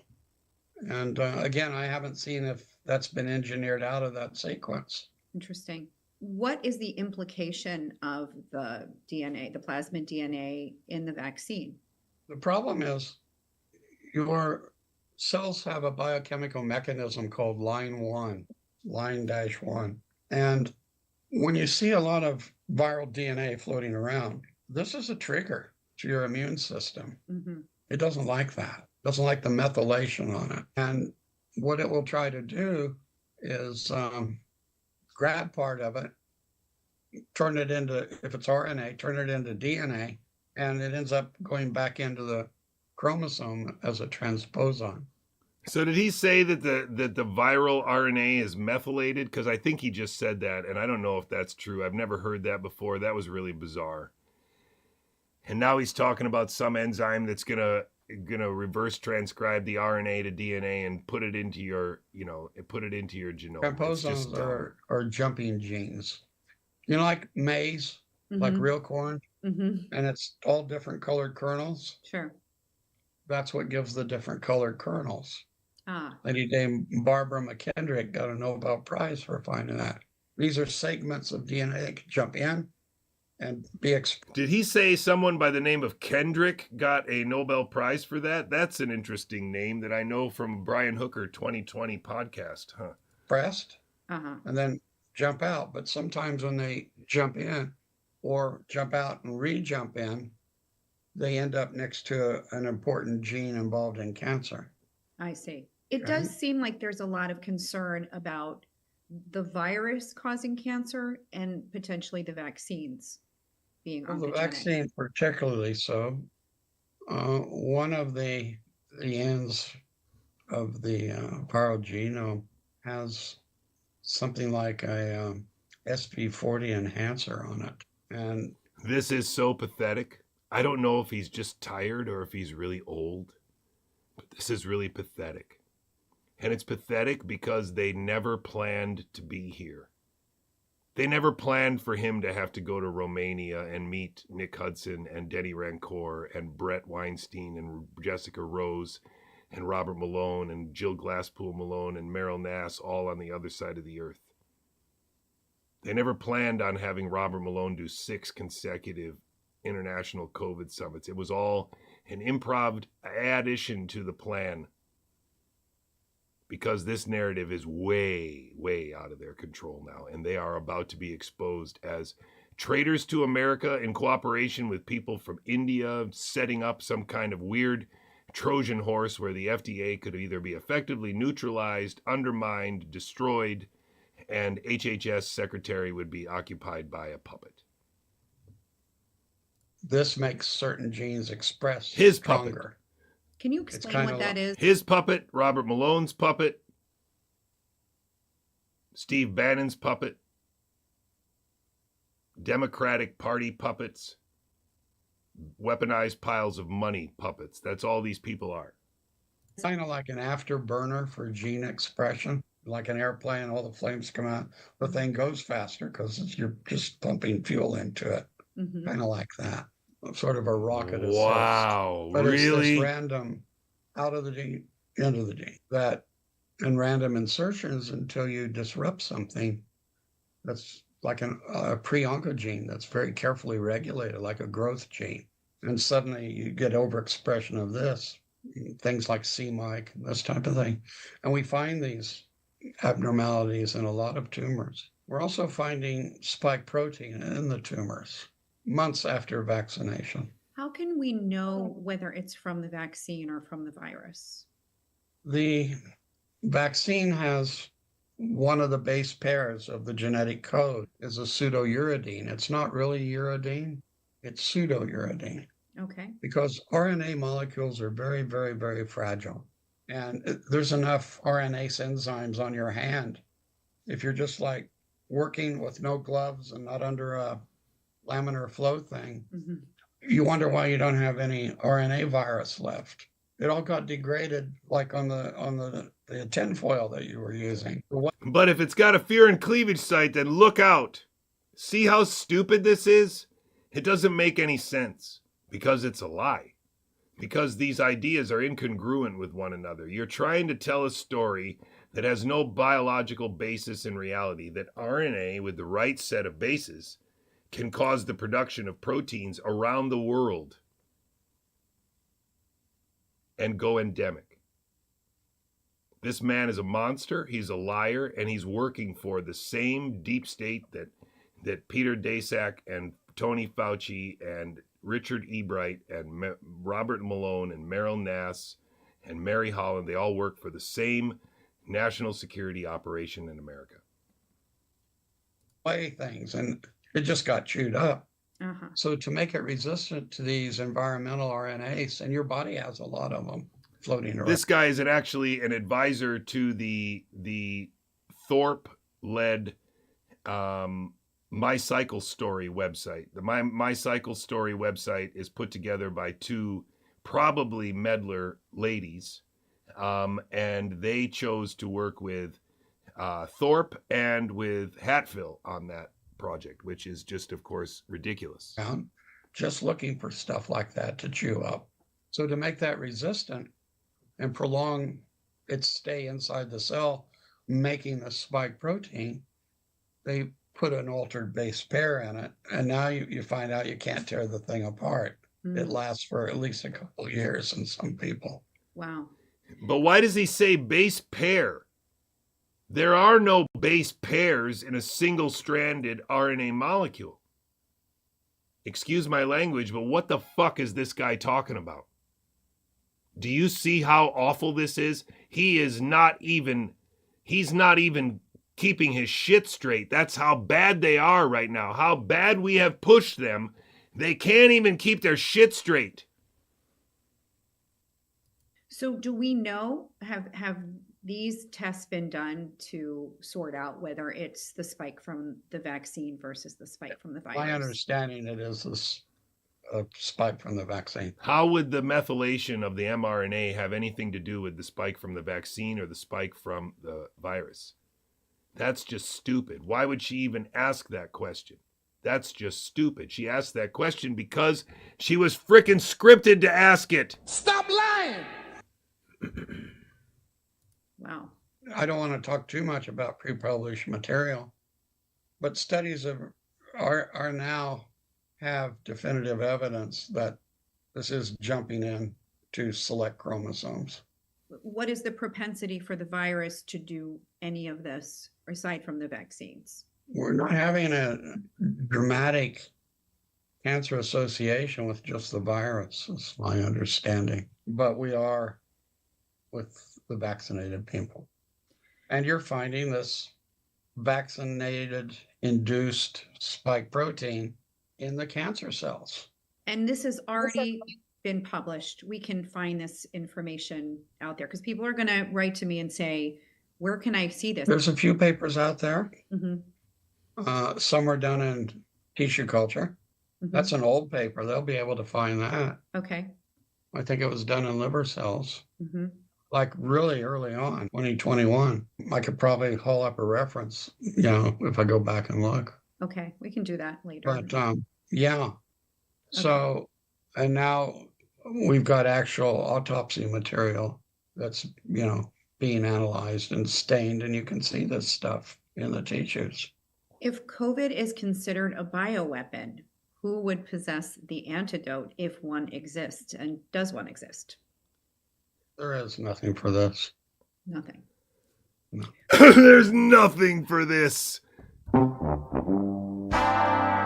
Wow. I mean, I'm not going to waste too much time on that. I still got some show to do here. So I just want to be sure that you understand how easily this could have been done. Just imagine a team of performers on a script with a known rise in all-cause mortality on the way.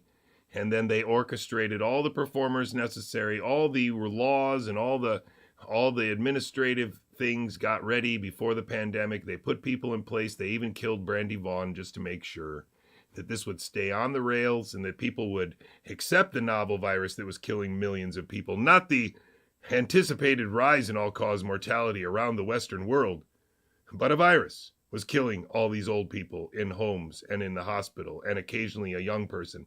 Yes, ladies and gentlemen, they lied to us about an anticipated rise in all-cause mortality, and that's the reason why this report found in the link stuff at my website came out in 2025 and not in 2020, or 2018, when this disaster could have been graphically visible.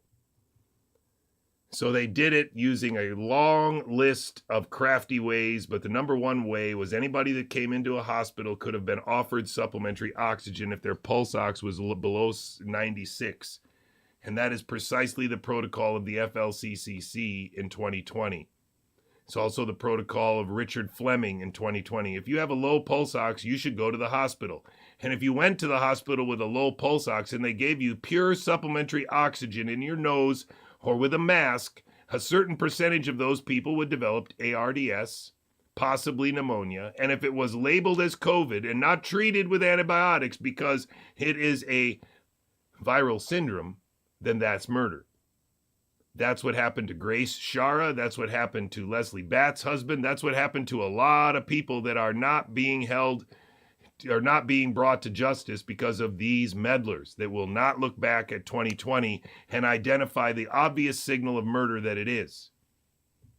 And that is by design. That's why all these doctors, like even Andrew Kaufman can't figure it out. Tom Cowan can't figure it out. The Baileys, they're two doctors that have kids together and they can't figure it out. And that is by design, ladies and gentlemen. You got to get off social media. That's the reason why these people have this power and why they were able to pull this off. If we weren't on social media... We will not call autism. I don't like the word autism. He was vaccine damaged. Brian Hooker would not be able to lie to us. If we were not on social media, Brian Hooker and Mary Holland and Meryl Nass would not be able to lie to us about autism spectrum disorder. Suzanne lying, Humphreys you can sort of feel it. in would not be people. able to lie to us about autism And I have spectrum lied. disorder. I'm sure I'll lie again. And not only that, but Polly Tommy can would tell not if be able someone's to lie lying. to us about You autism can sort of spectrum feel it in disorder. people. And the real Fear and Cleavage And I site have would be lied. visible. I'm sure I'll lie again. I don't want to lie. I don't think I'm a liar. I try not to be a liar. I don't want to be a liar. I think it's like really important. Not. That's how we got here. That's why these people are involved. That's why these people are involved. That's why this clown is involved. It's all one malevolent show. It's out of their control now. It is now breaking. That's why they have to go this far. And they have gone this far to actually now try to put 3 people around Mary Bowden. They're putting Naomi Wolf, Sasha Latipova, and Shannon Joy around Mary Talley Bowden to try and make her part of their narrative against Robert Malone. It's happening right now. It's actually the deepest level this bullshit has ever reached.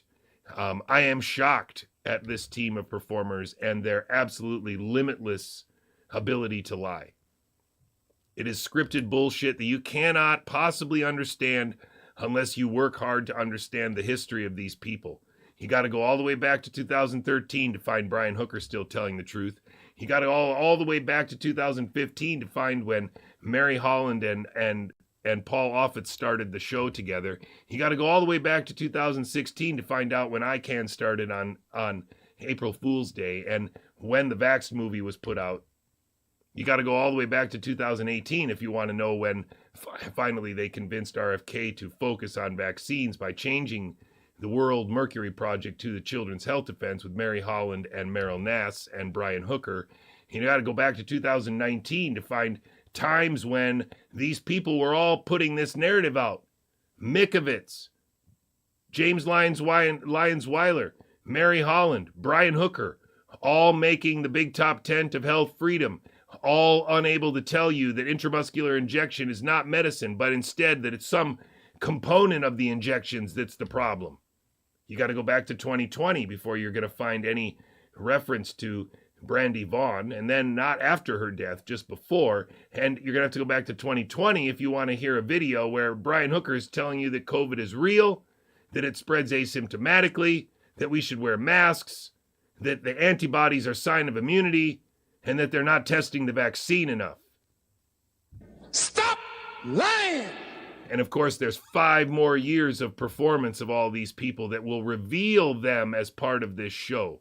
Reveal them as part of the elaborate military, paramilitary exercise to make sure that PCR is never questioned, that sequencing is never questioned, that endemicity as a process and an end state is never questioned, that gain of function is never questioned. This is what we've come to believe, that we're just humans, that we descend from the same mud puddle, that pandemics are real and we can even make them, and that intramuscular injection is the best medicine ever. And these are all absolutely positively lies. It's been a long, strange trip, learning this stuff. I've learned it the hard way, but I do know that Bad Biology 101 is what we need to dispel, what we need to work against. Thank you very much for being here. I will see you again in the second half in about, let's say, I don't know, one song. Well, I don't even know what I'm going to play. What was I going to play? Oh my gosh, I'm under pressure now. I didn't know. I didn't have anything here selected. Darn it. No, I didn't have anything selected. What do I use? I don't know what to do. This is really hard when you have to do this. Oh my gosh, what do I do? I could wuss out. That's kind of wussing out. How about that? That's a good one. Maybe we'll just do this one. See you in a minute.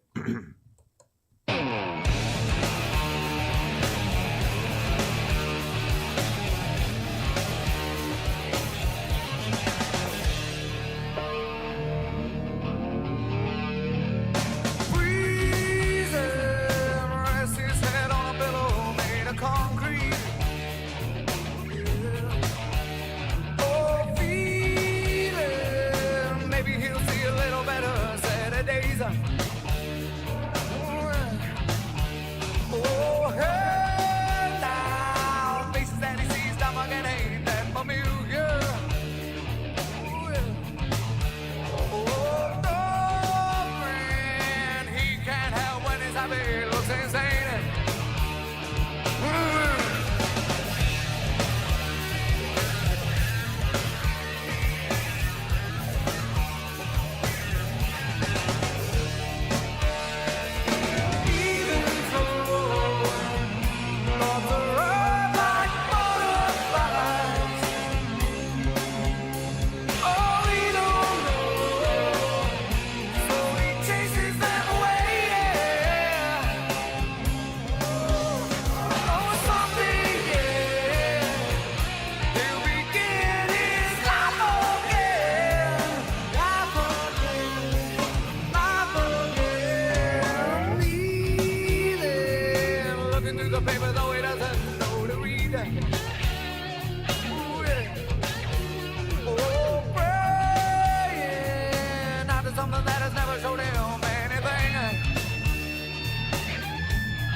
Isolate a virus by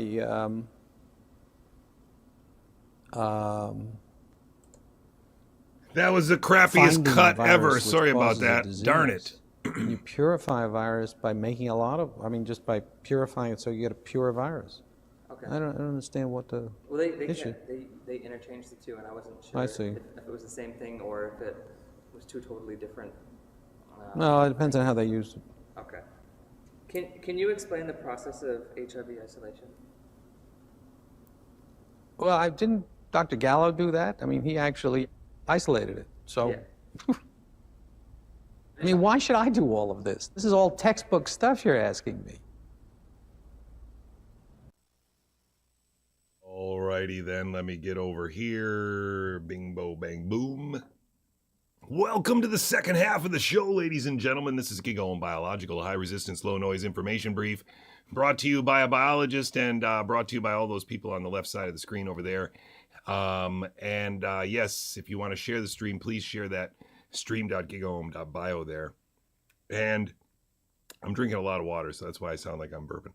The Gigaohm HQ at proton.me is my wife's address for updates and for getting notified of the stream today. I think she sent it out about 10 minutes early, but she still sent something. So thanks very much for being here. I just want to warn you. Akin to the T4 killing hospital. So what we have here and what I want to demonstrate, show you here, is actually just very recently, like in the last 24 hours, it has orchestrated on X, of course, that Robert Malone is now having a conflict with Naomi Wolf, Mary Talley Bowden, Shannon Joy, and Sasha Latipova, who have decided to get together and write a letter to Robert Malone, pleading with him to tell Robert F. Kennedy Jr. to ban the mRNA platform. And Robert Malone has lashed out on X to say that there is a group of liberal women who's trying to fracture the Maha movement. And now, I know that my studio audience is going to find that really funny, but actually that is how this works.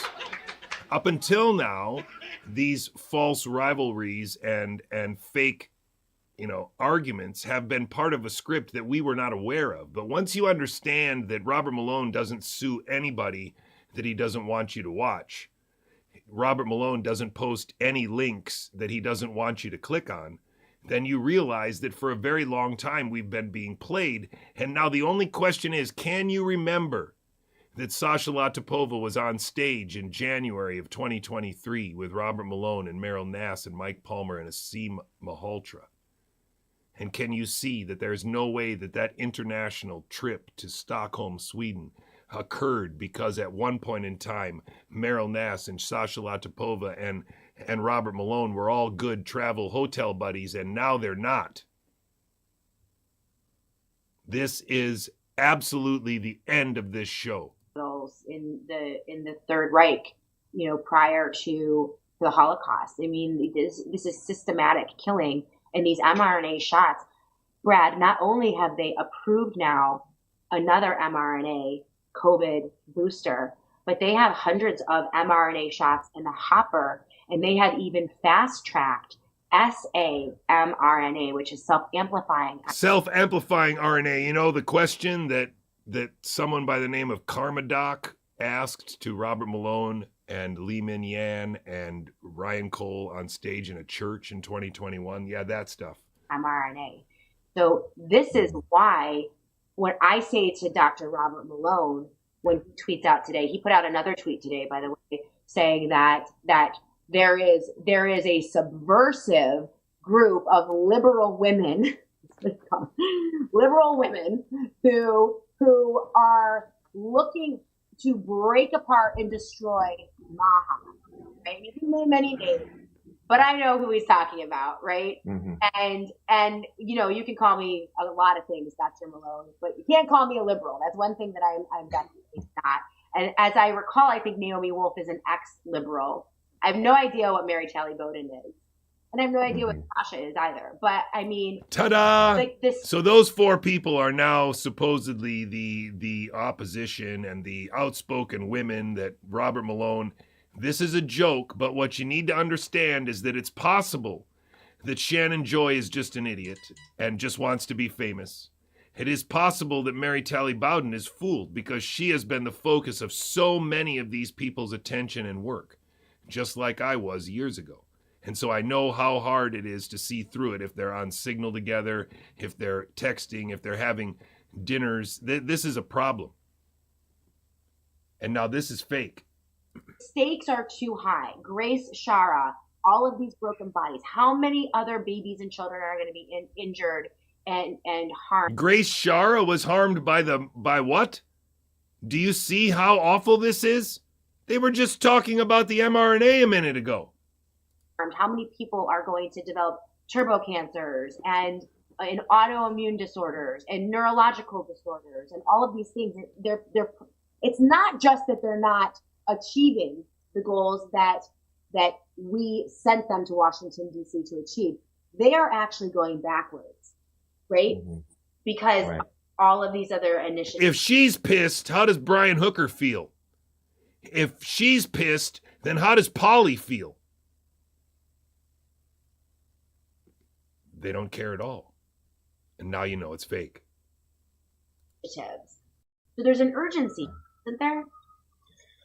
Yeah, I mean, that's the whole thing. There is an urgency, in particular for these people who are hanging on by a thread after 4 years, as I mentioned earlier. What about all the autistic parents that have been hanging on a thread for like 20 years?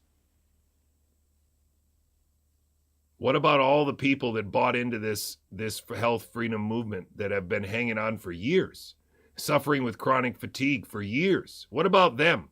Because chronic fatigue existed before the pandemic. This is the worst kind of theater, because I don't think this Brad Skitsmas is smart enough to know. He was part of the Rescue the Republic bullshit. I didn't want to show you this other than to show it to you so that you know that I know that it's going on. This is the joke of jokes right now. And all you need to do is get off social media and stop paying attention to these people, and they will vanish, because they are only shown to people who need to see them. They're only on Rumble. They're never going to be anywhere else, because it's scripted bullshit that is provided to you by social media programming. It is not provided to everyone. These truths are not getting out. They are being compartmentalized on social media. Absolutely and positively compartmentalized on social media. What did I do again? Did I screw something up? Yes, I did. What happened here? That should just play. I don't know why that didn't just play. Okay, I'm going to take a very big risk here and watch a video that I haven't even watched since I recorded it, because I have faith that something is going to be revealed in it.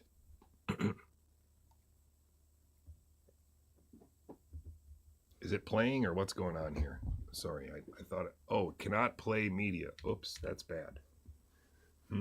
Why is that not playing? Cannot play media. Okay, well, I'll have to do that outside of the thing then, because I know I can do it out here. And maybe it's just too big. Here we go.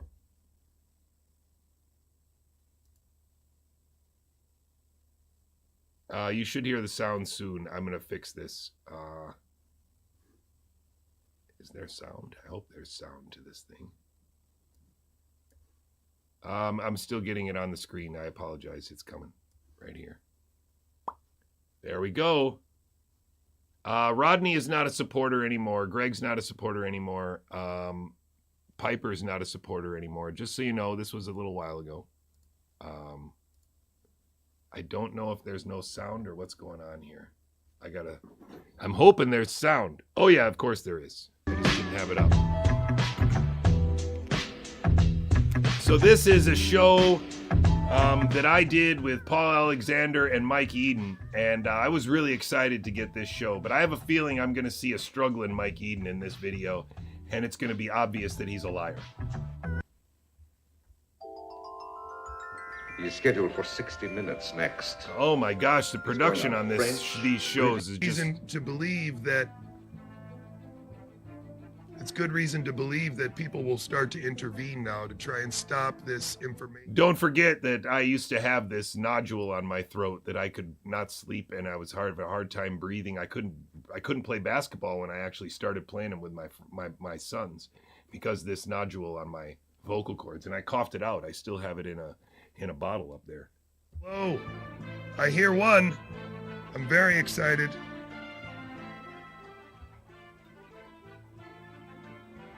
Yeah. Looks like Dr. Alexander has his IT person with him, so it's fine. Excellent. Peace of God. It's a terrible thing, that technology crap. Here we go. This is pretty funny. That technology crap is terrible, Paul. Don't let it frustrate you. So grateful that first of all I would interview with you, and that I would, but capital must have out to each other's pockets, and they have to come up with the most creative ways of doing that. And somewhere in there, a lot of these people, I call them today grifters, they have lost sight of what this was about. It's not about you.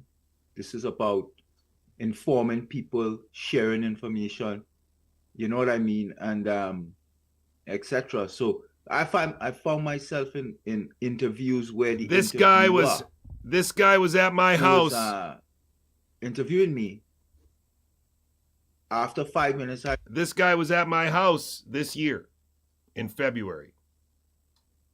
Don't think I'm screwing around here. Every one of these bastards has been to my house to try and influence me, to lie to me, to pretend that they're going to help me, including this guy who had me on his Substack a lot, the worst Substack on Substack,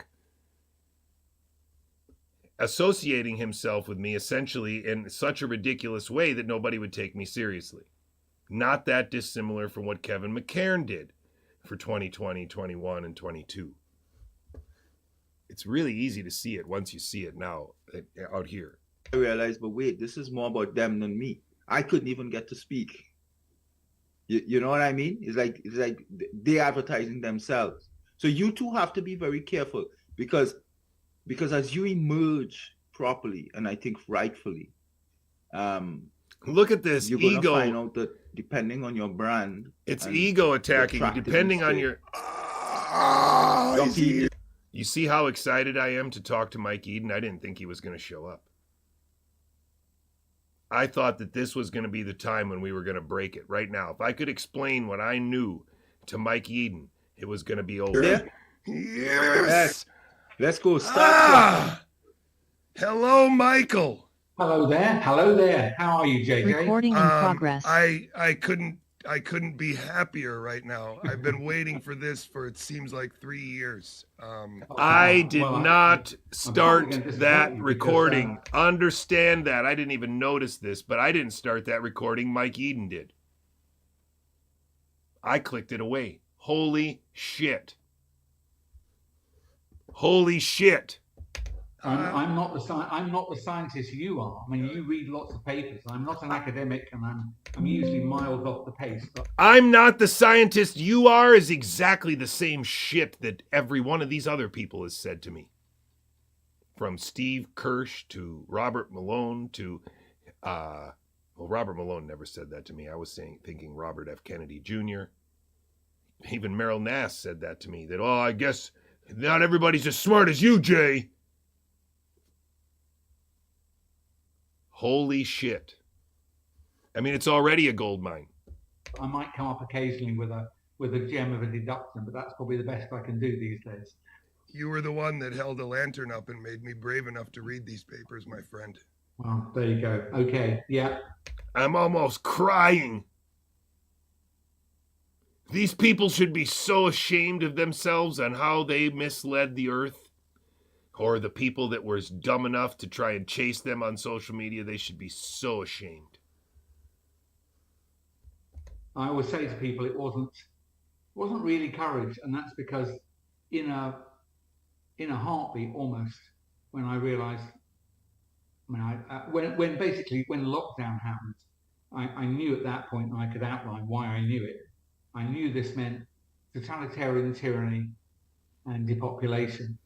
But I'm good at that, making deductions from very little data. I was certain that's what it meant. And it's because 60 countries at once did something that made no sense, that did not match their own pandemic preparedness plans, and was counter to common sense, and was destructive. And that meant, since it wouldn't help anyone but would damage business, that meant the people who own money and capital must have approved the operation. And since that means they're not doing it for monetary reasons, since they sit astride the money creation process, must be another reason. And very quickly we knew they were talking about vaccine passports with that ghastly Tony Blair and other people. And I just put it all together. Digital ID, everywhere will be a restricted threshold. And I knew vaccines made no sense. You can't vaccinate using an injected vaccine against an inhaled pathogen. If you Hey, there it is. So they can't work, as you know, because that's the actual narrative that we just saw Brett Weinstein do a podcast about this week, and we saw Kevin McKernan tweet out loud about how you can never make mucosal immunity with an injection.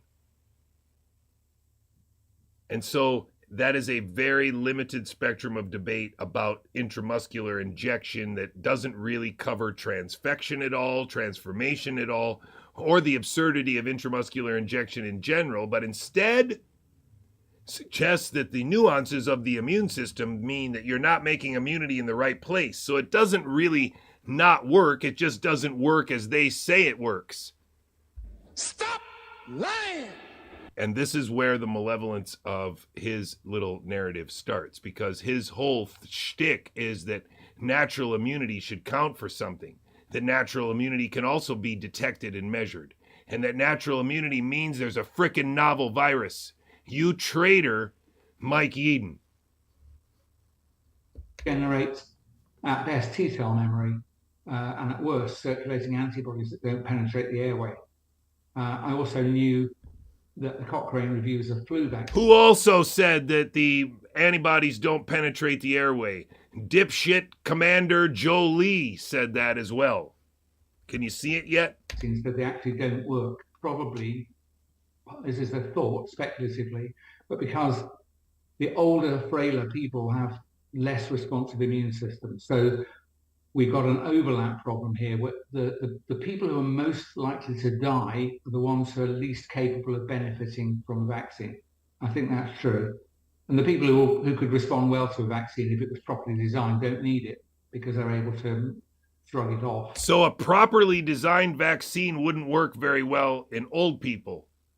Well, that's some pretty stupid questioning, isn't it? That's some pretty stupid debating, isn't it? Those are pretty irrelevant questions, aren't they? Can you see how awful it is now? No wonder he needs notes. And so, and then also I've worked on mRNA and siRNA technologies just on the side. I had a postdoc doing some work on the side. Wait, what? He had a postdoc working on self-amplifying RNA? Just dropping that at random here? No conflicts of interest, no. That just means that he understands even more than he's claiming to understand, including about the manufacture of RNA and the use of that in transfection and the frickin' fraudulence of virology in general. He's very much sophisticated enough to know. Just like Brian Hooker, with his 16 years of experience transforming and transfecting plants, is sophisticated enough to know that I was right in saying that transfection in healthy people in 2021 would be a frickin' crime. And that was 12 years earlier before I'd left Pfizer. And we agreed it was hopelessly distant from prime time. We could not get the materials to penetrate cells in vivo. And so he's just basically saying that we didn't have electroporation, that we tried everything that Robert Malone did, and it didn't really work, just like it didn't work for Robert Malone. Holy shit. When we injected them and then they went to the liver. And if we inhaled them, they would... If we injected them, they went to the liver. No shit. Who's been reporting that since the beginning of the pandemic? That would be me. Because, of course, one of the reasons why they say that is because that's where they go. Because as Brandy Vaughn can tell you, the liver is a detoxification organ. Stop lying! Wow. Wow. To break down or simply not penetrate epithelial cells. We were using luciferase, just to see if we could get a marker in, and we couldn't do it.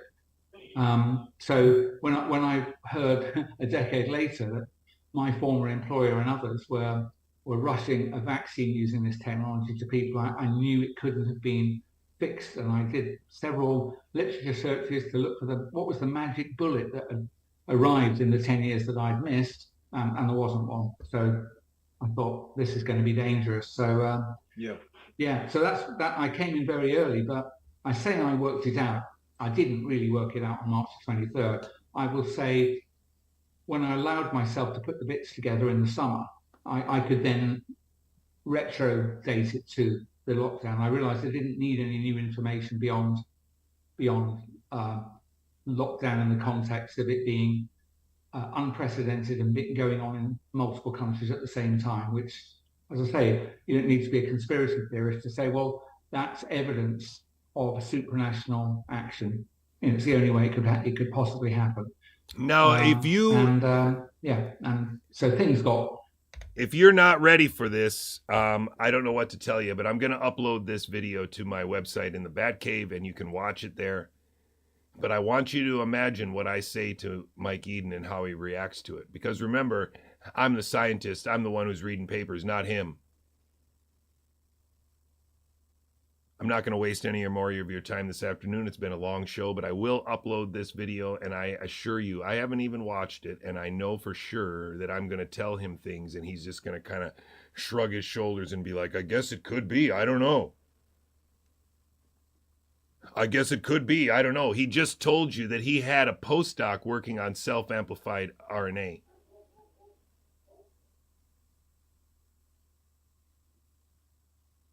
This is a collaborator of Sasha Latipova who wrote a detrimental, shitty Substack note about me a month ago, calling me JJ. This is a malevolent part player in the same network as Nick Hudson and Jessica Hockett and Robert Malone and Ryan Cole and Pierre Corey, Meryl Nass, Mary Holland, Shannon Joy, Sasha Latipova, Naomi Wolf, and Claire Craig, and Kevin McKernan, and Charles Rixey, and Kevin McCairn, and Stephanie Seneff, and Steve Kirsch, and John Bodwin, and all of these people. It's one malevolent show. And if you don't wake up to how malevolent this show is, your children will be enslaved by it. I don't know how to say it more succinctly than that. I don't know how to say it more succinctly than that. I'm really happy that everybody's here. I'm really, really happy it's Friday because, as I hinted in the title, I'm getting tired of this. I can be very honest. I'm tired of having to explain how malevolent these myths are and how none of them are making any progress in understanding the basis of this myth. And that is by design, because you cannot find their ghosts using their tests. It doesn't make you a Ghostbuster.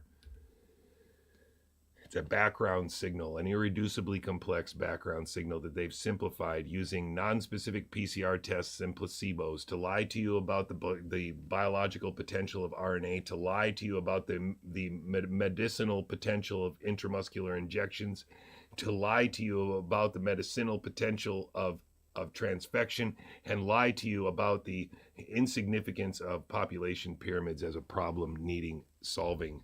I love you very much. One thing I will see you again on Monday. I've read is that this RNA exists. You can capture it, you can sequence it, you can move it to other cells and recapitulate disease. A condition that we will not call autism. I don't like the word autism. He was vaccine damaged.